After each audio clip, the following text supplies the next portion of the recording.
আসসালামু আলাইকুম। কেমন আছো সবাই? আশা করি তোমরা সবাই অনেক ভালো আছো। আজকে অন্যরকম পাঠশালার আইসিটির একটি ব্র্যান্ড নিউ লেকচার সিরিজে আমি রিফাত হোসেন তোমাদের সবাইকে স্বাগতম জানাচ্ছি।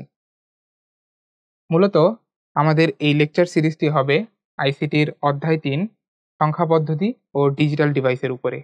এই লেকচার সিরিজে আমরা এই চ্যাপ্টারের যতগুলো টপিক আছে সেই সবগুলো টপিকের কনসেপ্ট এবং ম্যাথমেটিক্যাল প্রবলেমগুলো ক্লিয়ার করার ট্রাই করব। আচ্ছা, তাহলে আর কথা না বাড়িয়ে আমাদের আজকের যে টপিক সংখ্যা পদ্ধতির ধারণা এটি শুরু করা যাক। আচ্ছা, তো আমরা প্রথমেই একটু সংখ্যা পদ্ধতি সম্পর্কে জানার চেষ্টা করব যে কেন আমাদের আসলে এই সংখ্যার প্রয়োজন হলো। তো প্রাচীনকাল থেকেই দেখা গেল যে আমাদের যেকোনো কাজ করার জন্য গণনার প্রয়োজন হচ্ছে। গণনা ছাড়া আমরা খুব বেশি দূর ওই কাজ করতে গিয়ে আগাতে পারছি না। একটা ফেমাস উক্তি আছে এমন যে, "you can not improve what you can not measure." অর্থাৎ আমরা যদি কোনো একটা জিনিস ইমপ্রুভ করতে চাই, সেই জিনিসটা কতটুকু ভালো খারাপ বুঝতে চাই, তাহলে আমাদের অবশ্যই সেটা পরিমাপ করতে পারতে হবে। এবং পরিমাপ করার জন্য যেটি প্রয়োজন সেটি হচ্ছে আমাদের সংখ্যা। আচ্ছা, তো কালের বিবর্তনে এই সংখ্যা পদ্ধতি আমাদের সামনে মোটামুটি ২ ভাবে চলে এসেছে। যেটা এখানেও দেখানো আছে যে সংখ্যা পদ্ধতি, একটি হচ্ছে স্থানিক সংখ্যা পদ্ধতি, অপরটি হচ্ছে অস্থানিক সংখ্যা পদ্ধতি। সো মান থেকেই যেটা বোঝা যাচ্ছে যে স্থানিক সংখ্যা পদ্ধতি হচ্ছে সেই ধরনের সংখ্যা পদ্ধতি যেখানে আমরা সংখ্যা পদ্ধতির যে অঙ্কগুলো ব্যবহার করব, সেই অঙ্কগুলোর স্থানীয় মান থাকবে।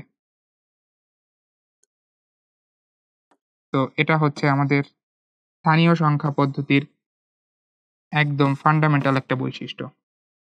অপরদিকে আমরা যদি অস্থানিক সংখ্যা পদ্ধতির কথাটা বলি, তাহলে অস্থানিক সংখ্যা পদ্ধতি হবে সেই সংখ্যা পদ্ধতি যেখানে অঙ্কগুলোর স্থানীয় মান থাকবে না। আচ্ছা, তো আমরা পরবর্তীতে এই স্থানিক সংখ্যা পদ্ধতি এবং অস্থানিক সংখ্যা পদ্ধতি নিয়ে বিস্তারিত আলোচনা করব। জাস্ট এদের একটা সংজ্ঞামূলক পরিচয় আমরা এখানে জেনে নিলাম। আচ্ছা, তো এই স্থানিক সংখ্যা পদ্ধতি এবং অস্থানিক সংখ্যা পদ্ধতি নিয়ে যখন মানুষ কাজ করা শুরু করলো, তখন দেখা গেল যে সুবিধা অসুবিধা বিবেচনা করে বিভিন্ন ধরনের স্থানিক সংখ্যা পদ্ধতি এবং অস্থানিক সংখ্যা পদ্ধতির প্রবর্তন হলো এবং সেগুলো ব্যবহার করা শুরু হলো। তো দেখা গেছে যে এই পর্যন্ত আমরা যতগুলো স্থানিক সংখ্যা পদ্ধতি নিয়ে কাজ করেছি তার মধ্যে সবচেয়ে বেশি প্রচলিত ৪ টা স্থানিক সংখ্যা পদ্ধতি হচ্ছে আমাদের দশমিক সংখ্যা পদ্ধতি বা যেটাকে আমরা বলি ডেসিমাল নাম্বার সিস্টেম। তারপরে আমাদের কম্পিউটারের জন্য খুবই বেশি ইউজফুল হচ্ছে বাইনারি সংখ্যা পদ্ধতি বা দ্বিমিক সংখ্যা পদ্ধতি। এরপরে আছে হচ্ছে আমাদের অক্টাল সংখ্যা পদ্ধতি এবং সবশেষে হেক্সাডেসিমাল সংখ্যা পদ্ধতি। তো আমাদের এই চ্যাপ্টারে স্থানিক সংখ্যা পদ্ধতির আন্ডারে আমরা মূলত এই ৪ ধরনের সংখ্যা পদ্ধতি নিয়ে আলোচনা করব। আচ্ছা, এর পাশাপাশি আমরা শুরুর দিকে অস্থানিক সংখ্যা পদ্ধতি নিয়েও আলোচনা করব। যেখানে অস্থানিক সংখ্যা পদ্ধতির উদাহরণের মধ্যে আমরা বলতে পারি যে এখানে রয়েছে আমাদের হায়ারোগ্লিফিক্স সংখ্যা পদ্ধতি, এরপরে রয়েছে আমাদের রোমান সংখ্যা পদ্ধতি, টালি সংখ্যা পদ্ধতি, এছাড়া আরও অনেক অস্থানিক সংখ্যা পদ্ধতি বিগত সময়ে ব্যবহার করা হতো, যেগুলো আমরা পরবর্তীতে জানতে পেরেছি। আচ্ছা, তো আমরা হচ্ছে এখন এই স্থানিক এবং অস্থানিক সংখ্যা পদ্ধতি নিয়ে ধীরে, ধীরে জানা শুরু করব। তো আমরা যদি একটু সামনে আগাই, এখানে আমাদের প্রথমেই যেটা নিয়ে আলোচনা হবে সেটা হচ্ছে অস্থানিক সংখ্যা পদ্ধতি। বর্তমানে অস্থানিক সংখ্যা পদ্ধতির প্রচলন তেমনটা নেই বললেই চলে। কেননা এখানে আসলে আমাদের যেহেতু প্রতিটি অঙ্কের স্থানীয় মান নেই, ফলে আলাদা, আলাদাভাবে আমাকে কিছু সংকেত মনে রাখা লাগে যার নির্দিষ্ট মান থাকে। সো এইটাই একটা বড় সমস্যা এখানে যে আমি যদি এই জিনিসটা একটু পয়েন্ট করে লেখার চেষ্টা করি যে এই অস্থানিক সংখ্যা পদ্ধতিতে অঙ্কগুলোর কোনো স্থানীয় মান থাকে না। অঙ্কগুলোর কেবলমাত্র নিজস্ব মান থাকে।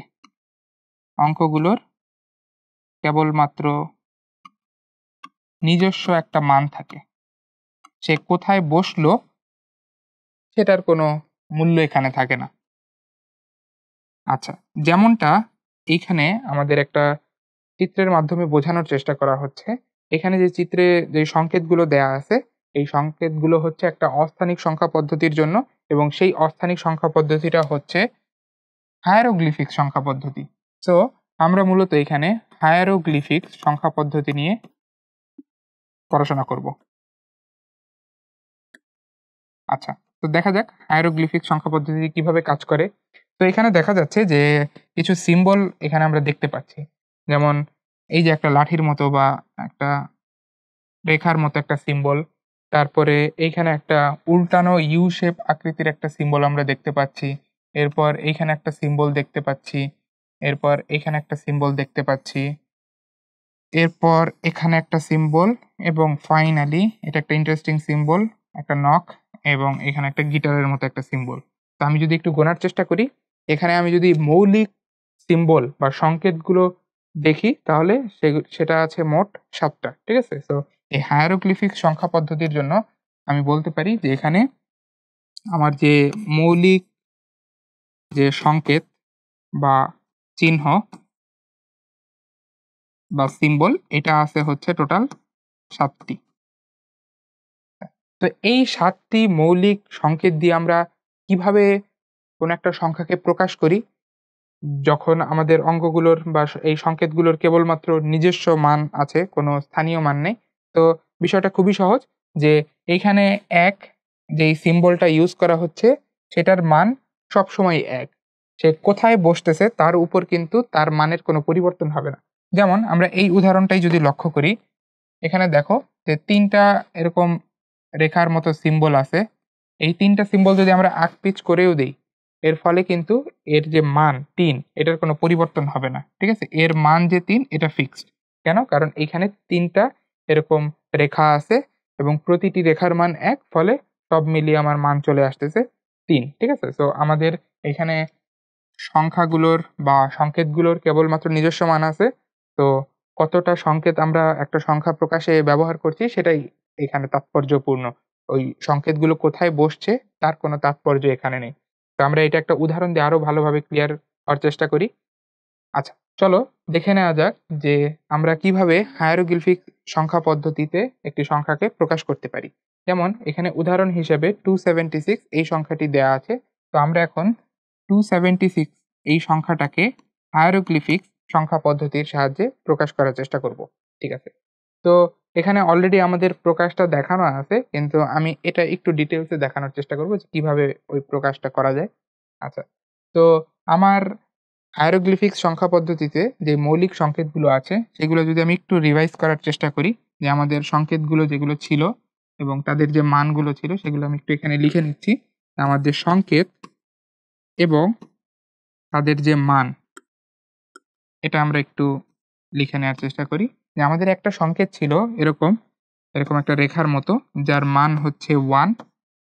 এরপর একটা সংকেত ছিল আমাদের এরকম উল্টানো ইউ শেপের যার মান ছিল হচ্ছে 10 এবং একটা সংকেত ছিল হচ্ছে আমাদের এরকম শেপের যার মান হচ্ছে 100।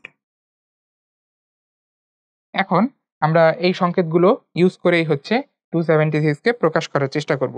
আচ্ছা, তো যেহেতু এখানে হচ্ছে আমাদের শুধুমাত্র সংকেতগুলোর মানটাই ইউজ হবে, তো আমাকে দেখতে হবে যে 276 এই সংখ্যাটাকে আমি প্রত্যেকটা সংকেত কতবার নিয়ে প্রকাশ করতে পারি। আচ্ছা, তো তার জন্য আমি 276 কে এইভাবে ভেঙে লিখতে পারি যে 276 এখানে হচ্ছে আমরা আ এই 200 সংখ্যাটা এই সিম্বলের সাহায্যে প্রকাশ করতে পারি এবং এই সিম্বলের আমি যদি ২ টা নেই, এক্ষেত্রে আমরা 200 কে প্রকাশ করতে পারি। কেননা 200 কে প্রকাশ করার জন্য আমার 10, 100, 1 এগুলো বাদে আর কোনো নাম্বার আমরা পাচ্ছি না। ঠিক আছে? সো আমি সবচেয়ে বড়টাই নেই, সেটা হচ্ছে 100 এবং সেটার কয়টা নিবো? সেটার হচ্ছে আমরা ২ টা নিবো। আচ্ছা, তো আমার 200 গেল। এরপর বাকি থাকে হচ্ছে আমার 76। এখন 76 এর জন্য আমি কোন সংকেতটা ইউজ করতে পারি? তো 1 আর 10 এই ২ টা ছাড়া তো আর কোনো সংকেত দ্বারা 76 কে প্রকাশ করা যায় না। তো আমি সবচেয়ে বড় যেইটা এই সিম্বলটাই নিতে পারি এবং সেটা কয়টা নিবো? সেটা হচ্ছে আমরা ৭ টা নিতে পারি। তো আমি হচ্ছে 10 × 7 এইটুকু যদি করি তাহলে হচ্ছে আমার 70 মানটা হচ্ছে অলরেডি প্রকাশিত হয়ে যায়। তো বাকি থাকে হচ্ছে আমার 6। এই 6 কে আমরা কিভাবে প্রকাশ করতে পারি? আমাদের একদম ছোট যে মানের সংকেতটা আছে সেটার যদি আমরা 6 টা নেই তাহলেই কিন্তু হয়ে যাবে। তো আমরা হচ্ছে এখানে 1 মানের 6 টা সংকেত নিব তাহলেই কিন্তু আমাদের কাজ হয়ে যাবে। তো আল্টিমেটলি আমাদের হচ্ছে এই শেপের সংকেত নিতে হচ্ছে আমাদেরকে 2 টা, তারপরে এই শেপের সংকেত নিতে হচ্ছে আমাদেরকে 7 টা এবং এই উপরের একের মতো যে সিম্বলটা আছে তার হচ্ছে আমাদের সংকেত নিতে হচ্ছে 6 টা।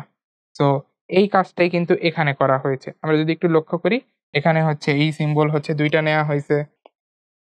এই যে একদম উপরে 2 টা নেয়া হয়েছে। তারপর আমাদের এই সিম্বলটা নেয়া হয়েছে টোটাল 7 টা এবং ফাইনালি এই একের মতো যে সিম্বলটা আছে সেটা হচ্ছে আমাদের 6 টা নেয়া হইছে। ঠিক আছে? তো এইভাবে হচ্ছে আমরা 276 কে হায়ারোগ্লিফিক্স সংখ্যা পদ্ধতির মাধ্যমে প্রকাশ করতে পারলাম। ঠিক আছে? আচ্ছা। তো নিচে আরেকটা এক্সাম্পল আছে যেখানে হচ্ছে 46222 এই সংখ্যাটাকে হচ্ছে হায়ারোগ্লিফিক্স সংখ্যা পদ্ধতিতে প্রকাশ করা হয়েছে। তো তোমরা এটা নিজেরা একটু মিলিয়ে দেখতে পারো যে আসলেই কি আমাদের এই 4622 এর সংখ্যার প্রকাশটা এরকম আসে কিনা হায়ারোগ্লিফিক্সে। ঠিক আছে? তো এটা আমরা একটু দেখতে পারি নিজেরা। তো একটু সামনে এগিয়ে যাই। আচ্ছা, তো এতক্ষণ তো কথা হইলো আমাদের অস্থানিক সংখ্যা পদ্ধতি নিয়ে। এখন আমরা চলে যাই আমাদের জন্য যেটা বেশি ইউজফুল বা আমরা যেটা বেশি ব্যবহার করি সেটা নিয়ে। সেটা হচ্ছে স্থানিক সংখ্যা পদ্ধতি। তো এখন হচ্ছে আমরা স্থানিক সংখ্যা পদ্ধতি নিয়ে কথা বলব এবং আমাদের সামনের যত আলোচনা হবে সেই সব আলোচনাই এই স্থানিক সংখ্যা পদ্ধতির উপর বেস করে হবে। আচ্ছা, তো স্থানিক সংখ্যা পদ্ধতি নিয়ে আমাদের কথাটা শুরু হবে এই জায়গা থেকে যে স্থানিক সংখ্যা পদ্ধতি, তার নামটা কেন স্থানিক সংখ্যা পদ্ধতি বা কেন স্থানিক সংখ্যা পদ্ধতি আমাদের প্রয়োজন হলো, সেই জিনিসগুলোই আমরা ক্লিয়ার করার চেষ্টা করব। তো যেমনটা আগেও বলেছিলাম যে স্থানিক সংখ্যা পদ্ধতি, এখানে প্রতিটা অঙ্কের হচ্ছে তার নিজস্ব মান থাকে প্লাস সে কোথায় বসতেছে সেটার একটা স্থানীয় মান থাকে। তো এই জিনিসটা আমি একটু লিখে দিই যে প্রতিটি অঙ্কের একটা স্থানীয় মান থাকবে, অর্থাৎ সে কোথায় বসতেছে সংখ্যার মধ্যে, এছাড়া তার যে মানটা, যেটাকে আমরা নিজস্ব মান বলতেছি, সেই নিজস্ব মানটাও কিন্তু থাকবে। ঠিক আছে? নিজস্ব মানটাও থাকবে। আচ্ছা। তো আমরা এখানে ডেসিমাল সংখ্যা পদ্ধতির একটা উদাহরণ নিয়েছি। যেমনটা এখানে দেখাই যাচ্ছে যে এই যে একটা সংখ্যা আছে 1125। তো এই সংখ্যাটা হচ্ছে আমাদের ডেসিমাল সংখ্যা পদ্ধতির একটা সংখ্যা। তো এই যে সংখ্যাটার পাশে ছোট করে হচ্ছে সেই সংখ্যাটা কোন সংখ্যা পদ্ধতি তা হচ্ছে আমাদেরকে বলে দেওয়া আছে। তো এটাকে আমরা বলি হচ্ছে রেডিক্স বা বেস। অর্থাৎ ওই সংখ্যা পদ্ধতির যে ভিত্তিটা বা বেসটা সেটা হচ্ছে এখানে ডেসিমাল। তো এইজন্য এখানে আমরা 10 দিয়েছি। আচ্ছা। তো ডেসিমাল সংখ্যা পদ্ধতির একটা সংখ্যা আমরা এখানে নিয়েছি এবং তার মাধ্যমে আমরা স্থানিক সংখ্যা পদ্ধতির বৈশিষ্ট্যগুলো বোঝার চেষ্টা করব। তো স্থানিক সংখ্যা পদ্ধতি, এখানে যেহেতু প্রতিটা অঙ্কের নিজস্ব মান এবং স্থানীয় মান আছে, তাহলে আমাদেরকে ২ টা জিনিসই একসাথে কনসিডারেশন এ নিতে হবে যখন আমরা একটা সংখ্যা গঠন করব। তো এই যে সংখ্যাটা এখানে দেয়া আছে 1125, এই সংখ্যাটা আসলে কিভাবে আসলো? প্রথমত দেখেই বোঝা যাচ্ছে যে এখানে ২ টা 1 ইউজ করা হয়েছে, একটা 2 এবং একটা 5 ইউজ করা হয়েছে। ঠিক আছে? আচ্ছা, সেটা তো গেল যে আমরা দেখে বুঝতে পারতেছি যে কোন অঙ্কগুলো ইউজ করা হয়েছে। পাশাপাশি এই সংখ্যাগুলো অঙ্কগুলো হচ্ছে কিছু নির্দিষ্ট পজিশনে বসেছে। এখন ওই পজিশনে বসার কারণে আমরা আল্টিমেটলি একটা মান পাচ্ছি এই সংখ্যার। তো কিভাবে আসতেছে ওভারঅল বিষয়টা এটা যদি একটু দেখি যে আমাদের এইখানে এই যে 1125 যে সংখ্যাটা আছে, এই সংখ্যাটার আমরা দেখতে পাচ্ছি যে 5 যেই জায়গাটায় বসেছে, 5 যেই জায়গাটায় বসেছে এটা হচ্ছে আমাদের একক স্থানীয় একটা ঘর। এটা হচ্ছে একক স্থানীয় একটা ঘর। এরপর 2 যেখানে বসেছে সেটা হচ্ছে দশক স্থানীয় ঘর।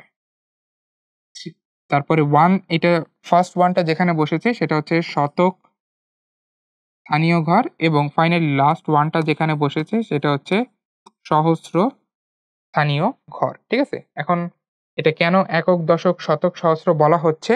এটার কারণ হচ্ছে যখন আমরা এই সংখ্যাটা গঠন করতেছি এই অঙ্কগুলো দিয়ে, তখন দেখা যাচ্ছে যে এইখানে 5 যেহেতু একক স্থানীয় ঘরে বসেছে, এই কারণে আমরা 5 এর সাথে একটা 1 গুণ দিচ্ছি, বা এটাকে এইভাবে বলতে পারতাম যে 5 কে হচ্ছে আমরা 10 টু দি পাওয়ার 0 দিয়ে গুণ করেছি। ঠিক আছে? এখানে 10 এর পাওয়ার আকারে 1 কে লেখার কারণ হচ্ছে যে আমাদের এই যে সংখ্যা পদ্ধতি, এটা হচ্ছে দশমিক সংখ্যা পদ্ধতি বা 10 ভিত্তিক সংখ্যা পদ্ধতি। আচ্ছা। এরপর আমরা যদি 2 এর জন্য বলি, 2 এর জন্য কথা বলি, তাহলে বলতে হয় যে 2 সে হচ্ছে দশক স্থানীয় ঘরে বসেছে। এর কারণে 2 এর সাথে হচ্ছে আমরা 10 গুণ দিব। তো এই 10 কে আবার এইভাবেও লেখা যায় 10 টু দি পাওয়ার 1। তো একইভাবে পরের 1 টাকে হচ্ছে আমরা দেখতে পাচ্ছি শতক স্থানীয় ঘরে আছে। তো একে হচ্ছে 100 দিয়ে গুণ দিব। আবার 100 কে হচ্ছে লেখা যায় 10 টু দি পাওয়ার 2। এবং ফাইনালি লাস্টের যে 1 টা আছে সে হচ্ছে সহস্র স্থানীয় ঘরে বসেছে। তো এই কারণে তার সাথে হচ্ছে 1000 মাল্টিপ্লাই হবে, এবং 1000 কে চাইলে হচ্ছে আমরা 10 টু দি পাওয়ার 3 ও লিখতে পারি।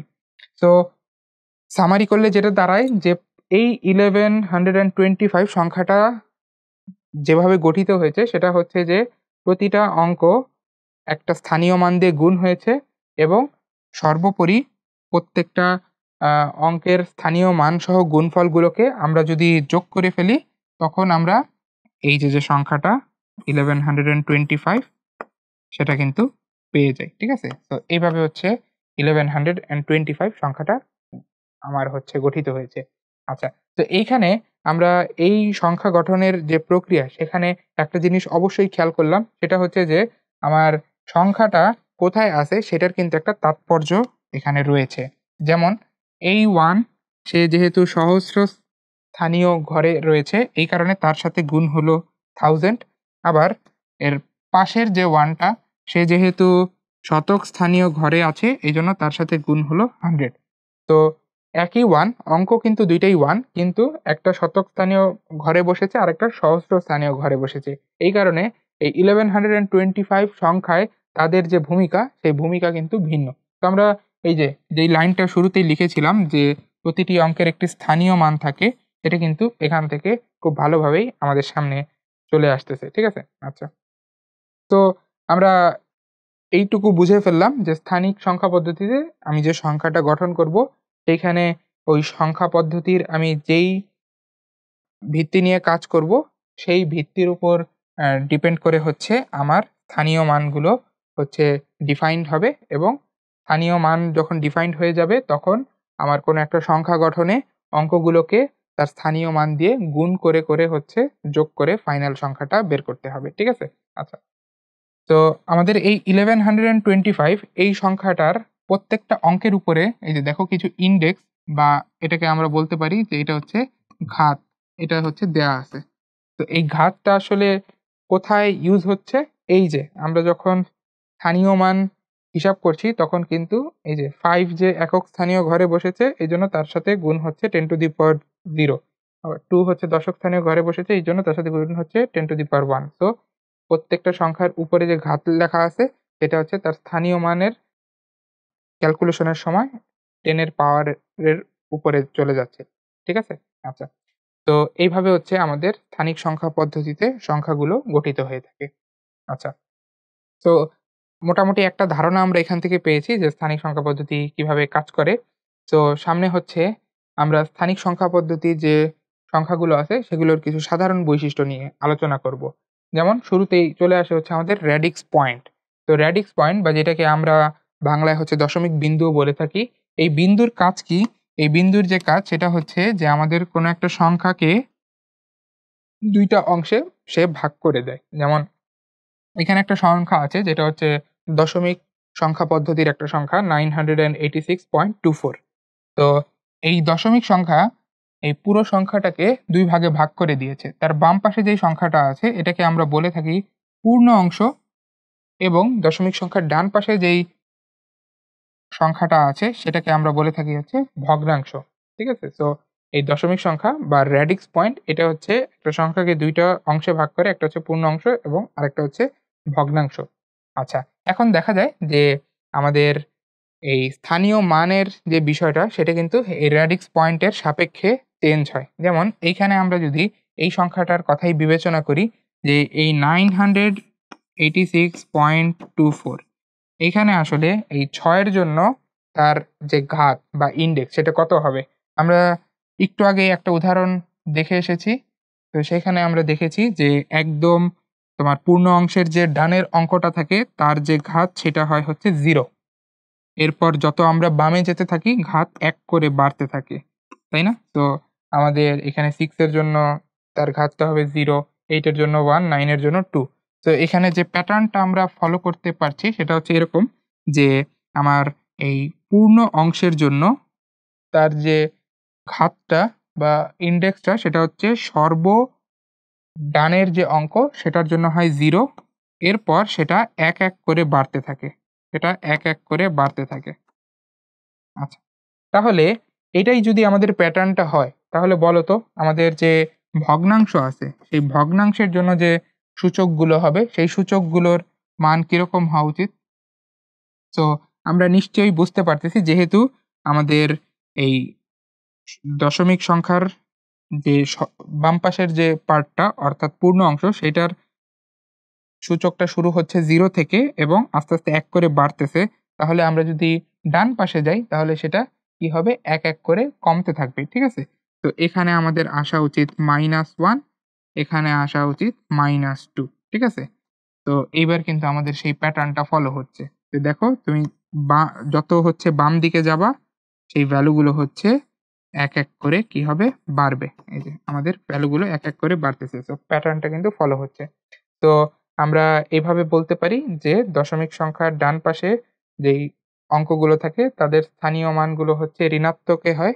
আর ডান পাশে যেই তোমার অঙ্কগুলো থাকে তাদের স্থানীয় মান হচ্ছে ধনাত্মকে হয়। ঠিক আছে?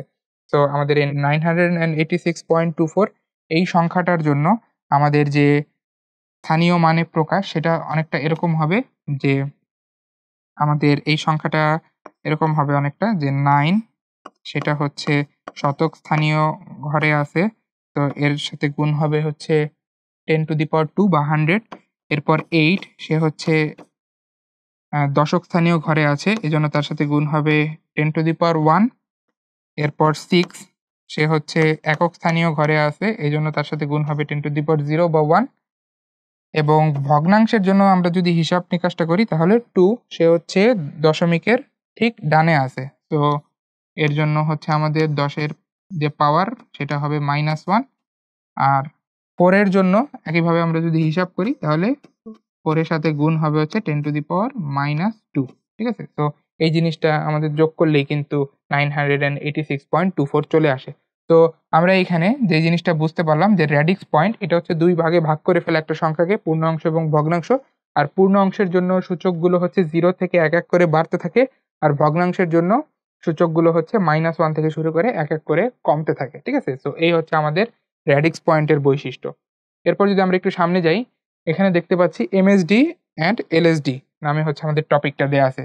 তো এটার ফুল ফর্মটাও যদি আমি একটু লিখি তাহলে বিষয়টা রিলেট করতে সুবিধা হবে। এমএসডি এটার মানে হচ্ছে মোস্ট সিগনিফিক্যান্ট ডিজিট।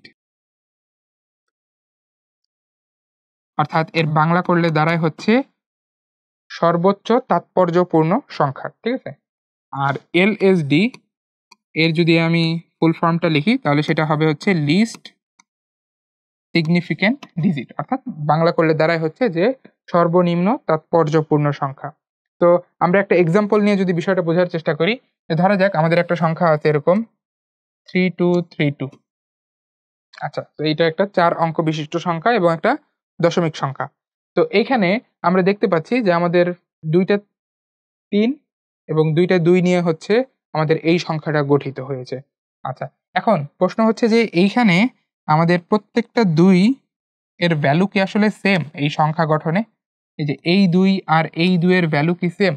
আবার আমি যদি আরেকভাবে বলি যে আমাদের প্রত্যেকটা ৩ এর ভ্যালু কি সেম? অর্থাৎ এই ৩ আর এই ৩ এর ভ্যালু কি সেম? উত্তর হচ্ছে না। কেন? আমরা যখন এই সংখ্যাটাকেই স্থানীয় মান আকারে প্রকাশ করে লিখি তখন দেখা যায় যে এখানে 2 এর সাথে এই 2 এর সাথে গুণ হয় হচ্ছে 1 আর এই 2 এর সাথে গুণ হয় হচ্ছে 100, যেহেতু এই 2 হচ্ছে শতক স্থানীয় ঘরে আছে আর এই 2 হচ্ছে একক স্থানীয় ঘরে আছে। তো দেখাই যাচ্ছে যে 2 টা 2 এর কিন্তু ভূমিকা এক না এই সংখ্যা গঠনে। একইভাবে আমরা যদি হচ্ছে এই 2 টা 3 এর জন্য কথা বলি, দেখা যাচ্ছে এই 3 তার স্থানীয় মানটা আসতেছে হচ্ছে 10 আর সবচেয়ে বামের যে 3 টা আছে তার স্থানীয় মানটা আসতেছে হচ্ছে 1000। তো দেখাই যাচ্ছে যে এই সংখ্যা গঠনে 2 টা 3 এর ভূমিকা কিন্তু এক না। ঠিক আছে? সো আমাদের এখানে যেটা দাঁড়াচ্ছে যে এইখানে এই সংখ্যাটা গঠনে সবচেয়ে বেশি প্রভাব যেই সংখ্যাটা রাখতেছে সেটা হচ্ছে 3 এবং সেটা কেন রাখতেছে? কারণ তার যে অবস্থান সেটা হচ্ছে একদম বামে বা সহস্র স্থানীয় ঘরে। এই সংখ্যার জন্য যেটা হচ্ছে হাইয়েস্ট পজিশন। তো এই সংখ্যাটাকে আমরা বলবো, এই অঙ্কটাকে আমরা এই সংখ্যার জন্য বলবো হচ্ছে MSD, অর্থাৎ সর্বোচ্চ তাৎপর্যপূর্ণ সংখ্যা, যেহেতু তার ভূমিকা এখানে সবচেয়ে বেশি।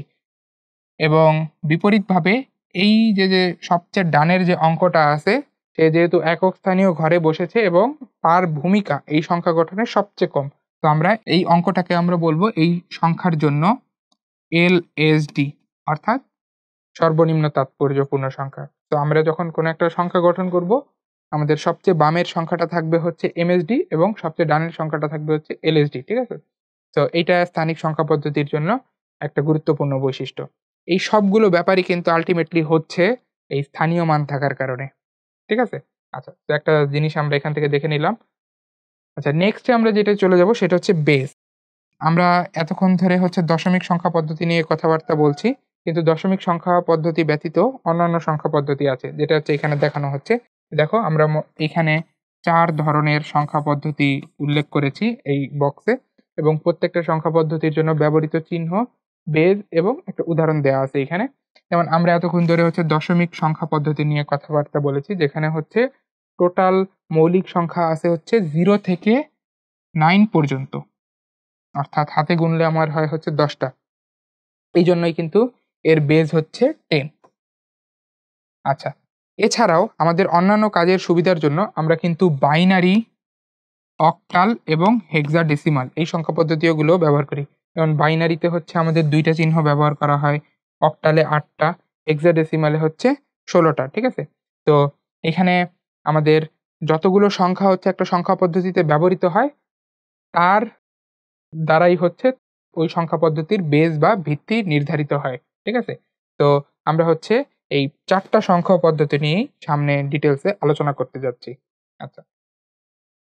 তো ফার্স্ট অফ অল আমরা যেই সংখ্যা পদ্ধতি নিয়ে আলোচনা করব সেটা হচ্ছে আমাদের দ্বারা সবচেয়ে বেশি ব্যবহৃত সংখ্যা পদ্ধতি, যেটা আমরা ছোটবেলা থেকেই শিখে আসি। এটা হচ্ছে ডেসিমাল সংখ্যা পদ্ধতি বা দশমিক সংখ্যা পদ্ধতি। তো আমরা হচ্ছে দশমিক সংখ্যা পদ্ধতি নিয়ে শুরুতে আলোচনা করব। আচ্ছা, তো দশমিক সংখ্যা পদ্ধতি যেমনটা পূর্বেই বলেছিলাম যে এর মোট অঙ্ক সংখ্যা বা ব্যবহৃত চিহ্ন বা সংকেত সেটা হচ্ছে 10 টা। ব্যবহৃত অঙ্ক হচ্ছে 0 থেকে 9, অর্থাৎ টোটাল আমাদের হচ্ছে 10 টা অঙ্ক ব্যবহৃত হয়। এবং এই কারণেই হচ্ছে এই সংখ্যা পদ্ধতিকে দশমিক সংখ্যা পদ্ধতি বলে। ঠিক আছে? আচ্ছা। তো কোনো একটা সংখ্যা দশমিক সংখ্যা পদ্ধতিতে প্রকাশিত হচ্ছে এটা কিভাবে বোঝা যায়?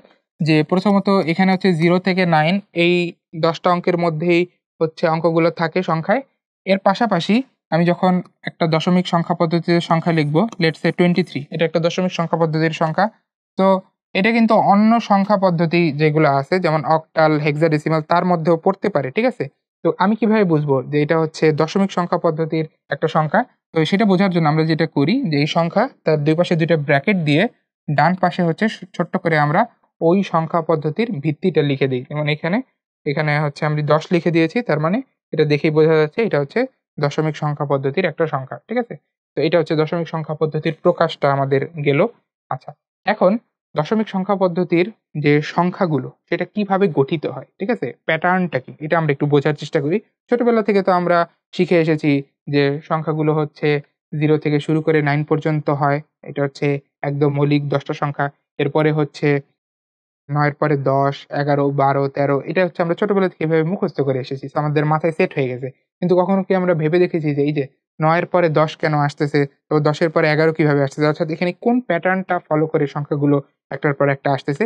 তো এই প্যাটার্নটা যদি আমরা একটু ধরার চেষ্টা করি, তাহলে আমাদের সংখ্যাগুলো একটু ভালোভাবে অবজার্ভ করতে পারতে হবে। সো আমরা যদি একটু দেখি যে এখানে 1 অঙ্ক বিশিষ্ট আমরা কতগুলো সংখ্যা গঠন করতে পারি। তো ফার্স্ট অফ অল আমরা যেটা দেখব সেটা হচ্ছে যে আমরা 1 অঙ্ক বিশিষ্ট কতগুলো সংখ্যা এখানে গঠন করতে পারি। সো 1 অঙ্ক বিশিষ্ট সংখ্যা হচ্ছে আমরা কতগুলো গঠন করতে পারি সেটা দেখি। এটা তো খুবই সহজ। তোমরা একদম দেখার সাথে, সাথে এটা বলে ফেলতে পারবা, তাই না? যে 1 অঙ্ক বিশিষ্ট সংখ্যা হবে হচ্ছে 0, 1, 2, 3, 4, 5, 6, 7, 8, 9। এটা আমরা দেখেই বলে ফেলতে পারলাম যে এটা হচ্ছে আমাদের 1 অঙ্ক বিশিষ্ট সংখ্যা। এখন আমি যদি কোয়েশ্চেন করি যে 2 অঙ্ক বিশিষ্ট সংখ্যা কতগুলো হবে?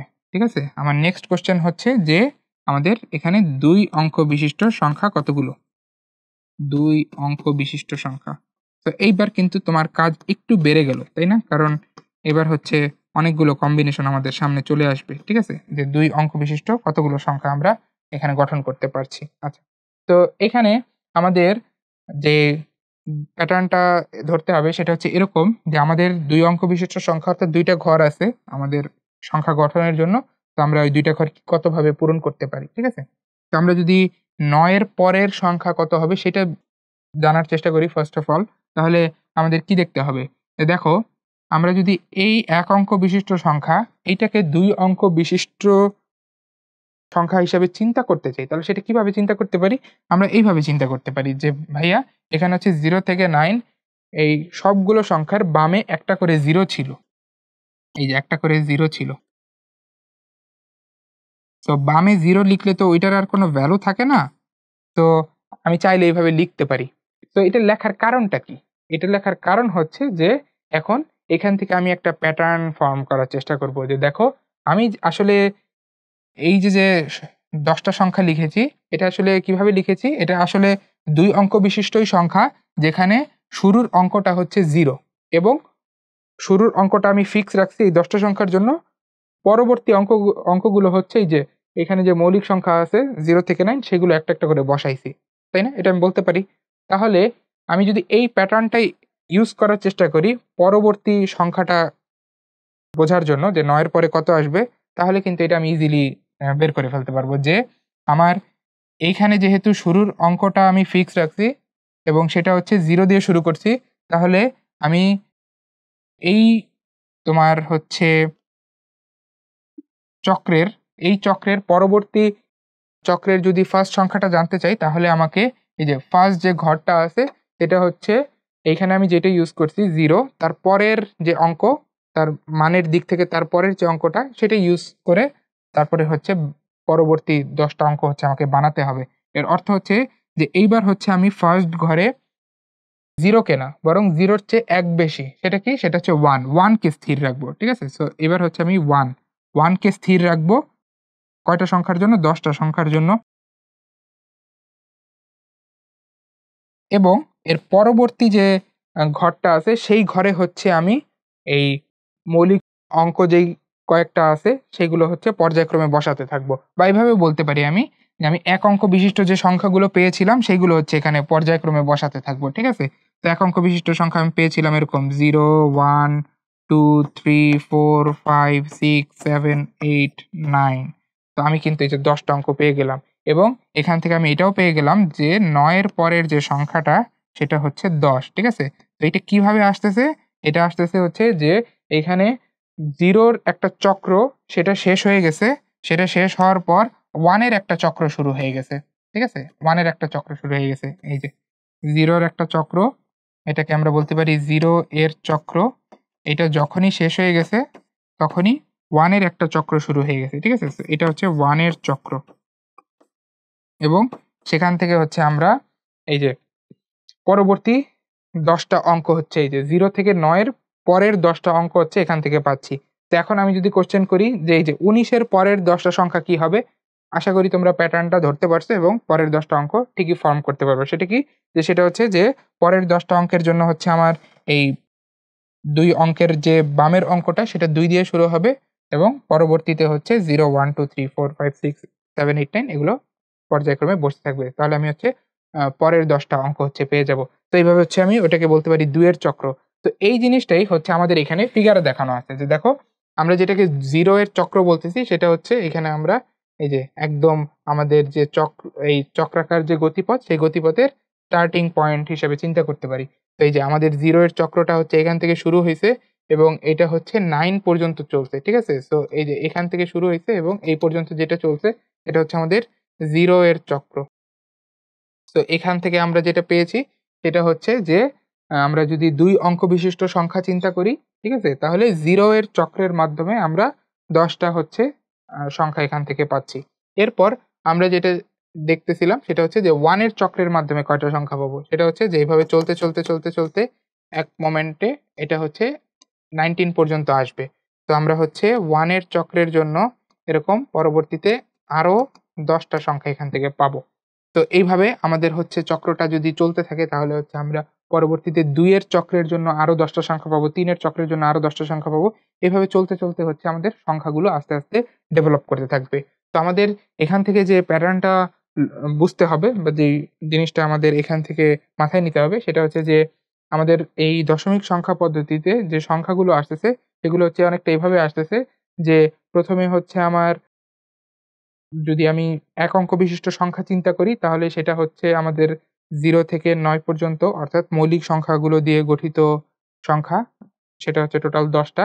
এরপরে আমি যখন অঙ্কের পরিমাণ বাড়াচ্ছি সংখ্যায়, তখন হচ্ছে আমাকে কি করতে হচ্ছে যে এই ১ম যে ঘরটা বা সর্ববামের যে ঘরটা সেটা হচ্ছে যে একদম সর্বনিম্ন অঙ্ক দিয়ে ফিক্স করে পরবর্তী ঘরগুলোতে হচ্ছে আগের চক্রের যে সংখ্যাগুলো আমি পেয়েছিলাম সেগুলো হচ্ছে সিরিয়ালি বসাতে হচ্ছে। যেমন এইখানে আমি যেই মুহূর্তে ২ অঙ্ক বিশিষ্ট সংখ্যার কথা বলে ফেললাম এবং আমার ২ অঙ্ক বিশিষ্ট সংখ্যা গঠন করা লাগলো, তখন আমি কি করলাম যে সর্ববামের অঙ্কটা ১ দিয়ে ফিক্স করে এরপর ডান পাশে যে ঘরটা আছে সেটা হচ্ছে একটা মাত্র ঘর বাকি ছিল। সেটা হচ্ছে পূর্বে আমি যেই এক অঙ্ক বিশিষ্ট যতগুলো অঙ্ক আমি গঠন করতে পেরেছিলাম, সেইগুলো দিয়ে হচ্ছে আমি এই যে এই সর্বডানের ঘরগুলো ফিল আপ করেছি। ঠিক আছে? এই যে এগুলো হচ্ছে আমার এখানে ইউজ হয়েছে। তো এটাই হচ্ছে আমাদের প্যাটার্নটা এখান থেকে আসতেছে যে আমি এক অঙ্ক বিশিষ্ট যে সংখ্যাগুলো গঠন করতে পারতেছি সেটা আমার ২ অঙ্ক বিশিষ্ট সংখ্যায় কাজে লাগতেছে। একইভাবে ২ অঙ্ক বিশিষ্ট যতগুলো আমি সংখ্যা এখানে গঠন করতে পারবো সেটা আমার ৩ অঙ্ক বিশিষ্ট সংখ্যা গঠনে আবার কিন্তু কাজে লাগবে। ঠিক আছে? সো এই চক্রটা তোমার কাছে এখানে দেখে মনে হতে পারে যে এটা তো খুবই obvious জিনিস। এটা আবার নতুন করে জানার কি আছে? কিন্তু ডেসিমাল, অক্টাল, হেক্সাডেসিমাল এ কিন্তু এই আইডিয়াটাই আমাদের কাজে লাগবে।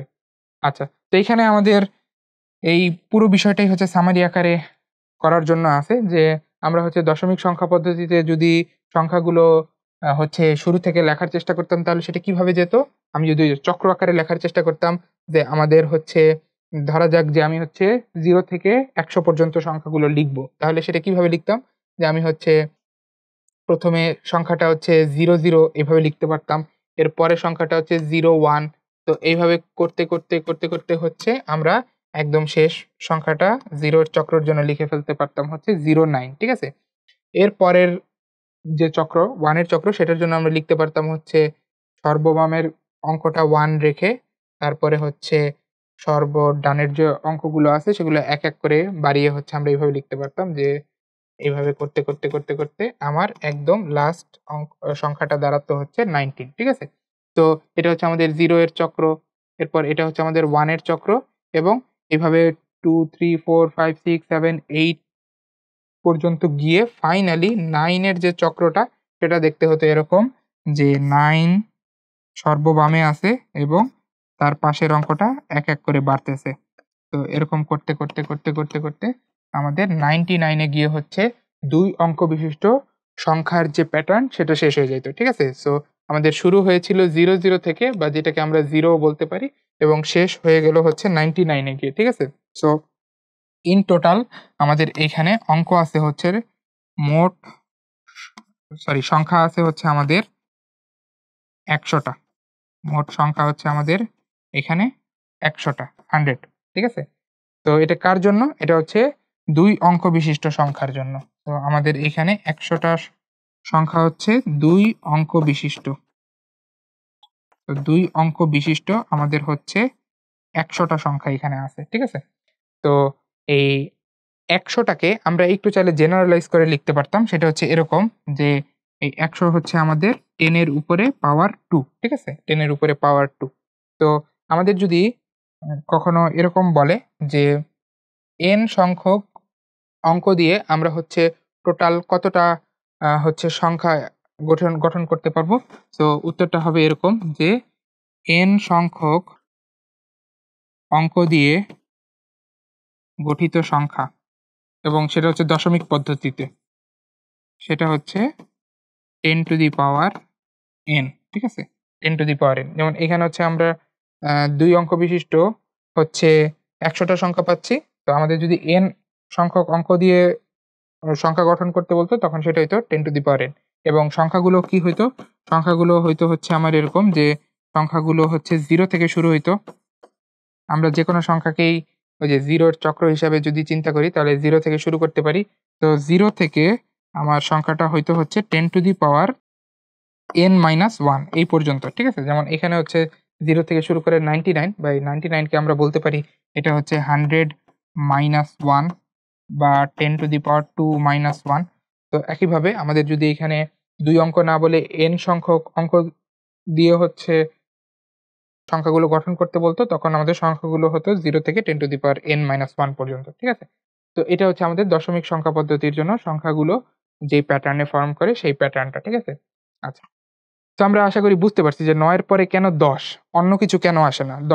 10 কেন আসে? ঠিক আছে? এই যে 9 এর পরে আমাদের 10 কেন আসে? এর উত্তর হচ্ছে যে আমাদের যে 0 এর চক্র সেটা 9 এই শেষ হয়ে যায় এবং পরবর্তীতে 1 এর যে চক্র সেটা হচ্ছে 10 দিয়ে শুরু হয়। ঠিক আছে? 2 অঙ্কের জন্য। এই কারণেই 9 এর পরে 10 আসে। ঠিক আছে? অন্য কিছু আসে না। আশা করি এই জিনিসটা আমরা ধরতে পেরেছি। তো এরপরে আমরা যদি যাই, আমাদের নেক্সট সংখ্যা পদ্ধতি হচ্ছে বাইনারি সংখ্যা পদ্ধতি। তো বাইনারি সংখ্যা পদ্ধতি হচ্ছে কম্পিউটার সিস্টেমে অনেক বেশি ইউজ হয়। কেননা কম্পিউটার সিস্টেমে কম্পিউটার শুধুমাত্র ২ টা জিনিসই বুঝতে পারে। সেটা হচ্ছে যে তার ভোল্টেজ কি হাই আছে নাকি লো আছে। ঠিক আছে? বা এটাকে আমরা বলি অন অথবা অফ স্টেট। ঠিক আছে? তো এই কারণে হচ্ছে কম্পিউটার সিস্টেমের যে ল্যাঙ্গুয়েজ সেটা হচ্ছে বাইনারি সংখ্যা পদ্ধতিতে প্রকাশ করা হয়। তো এই কারণে এই সংখ্যা পদ্ধতিটা আমাদের জন্য অনেক গুরুত্বপূর্ণ। আচ্ছা, তো বাইনারি সংখ্যা পদ্ধতি এর জন্য আমরা যদি শুরুতেই জেনে নেই যে ব্যবহৃত সংখ্যা বা ব্যবহৃত অঙ্ক বা চিহ্ন কতগুলো। তো আমরা যেমনটা আগে দেখেছিলাম যে ব্যবহৃত অঙ্ক হচ্ছে এখানে ২ টা এবং সেই ২ টা অঙ্ক হচ্ছে 0 এবং 1।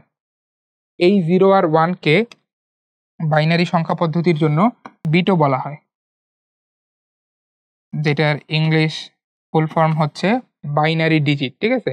সো বাইনারি ডিজিট বা বিট এটা হচ্ছে টোটাল ২ টা 0 এবং 1, এবং 0 এবং 1 দিয়েই হচ্ছে আমাদের বাইনারি সংখ্যাগুলো গঠিত হয়। তো কোনো একটা সংখ্যা বাইনারি কিনা সেটা আমরা কিভাবে বুঝি? সেটা হচ্ছে যে সংখ্যাগুলো হচ্ছে শুধুমাত্র 0 এবং 1 দিয়ে গঠিত হবে, এটা একটা। আর আরেকটা হচ্ছে যে সেই সংখ্যাটার একদম প্রকাশ করার সময় ডান পাশে হচ্ছে তার যে বেজ বা ভিত্তি সেটা দিয়ে দেওয়া হবে। যেমন এক্ষেত্রে বেজ হচ্ছে 2।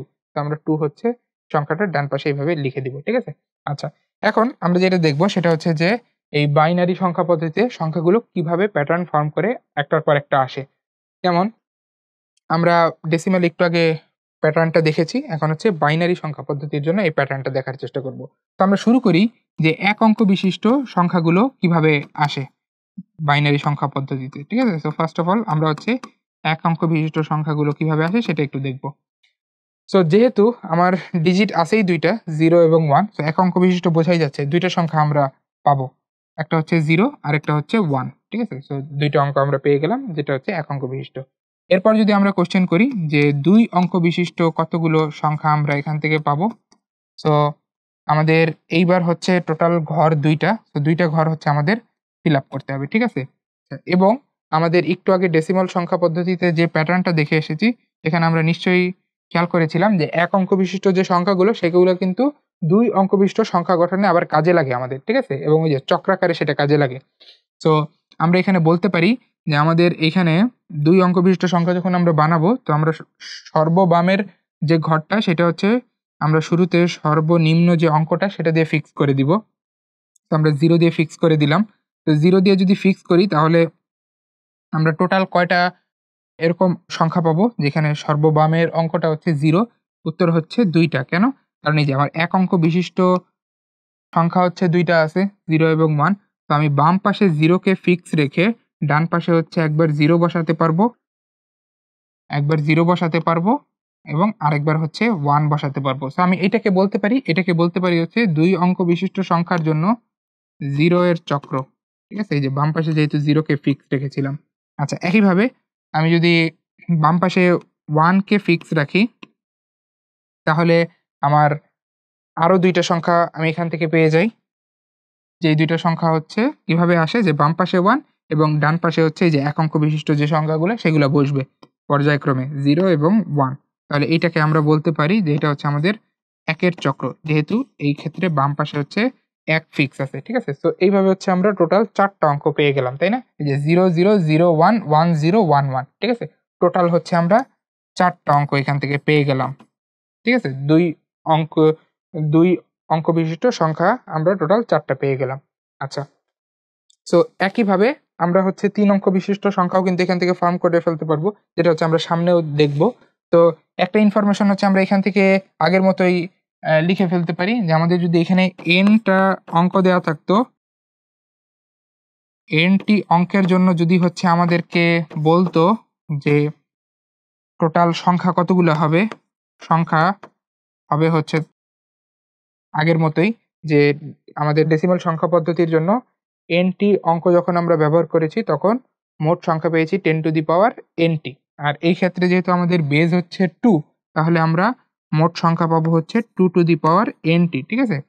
বিষয়টাকে আমরা এভাবেও চিন্তা করতে পারি একটু ম্যাথমেটিক্যালি, যে আমাদের হচ্ছে ২ টা ঘর আছে, এই যে এরকম ২ টা ঘর আছে।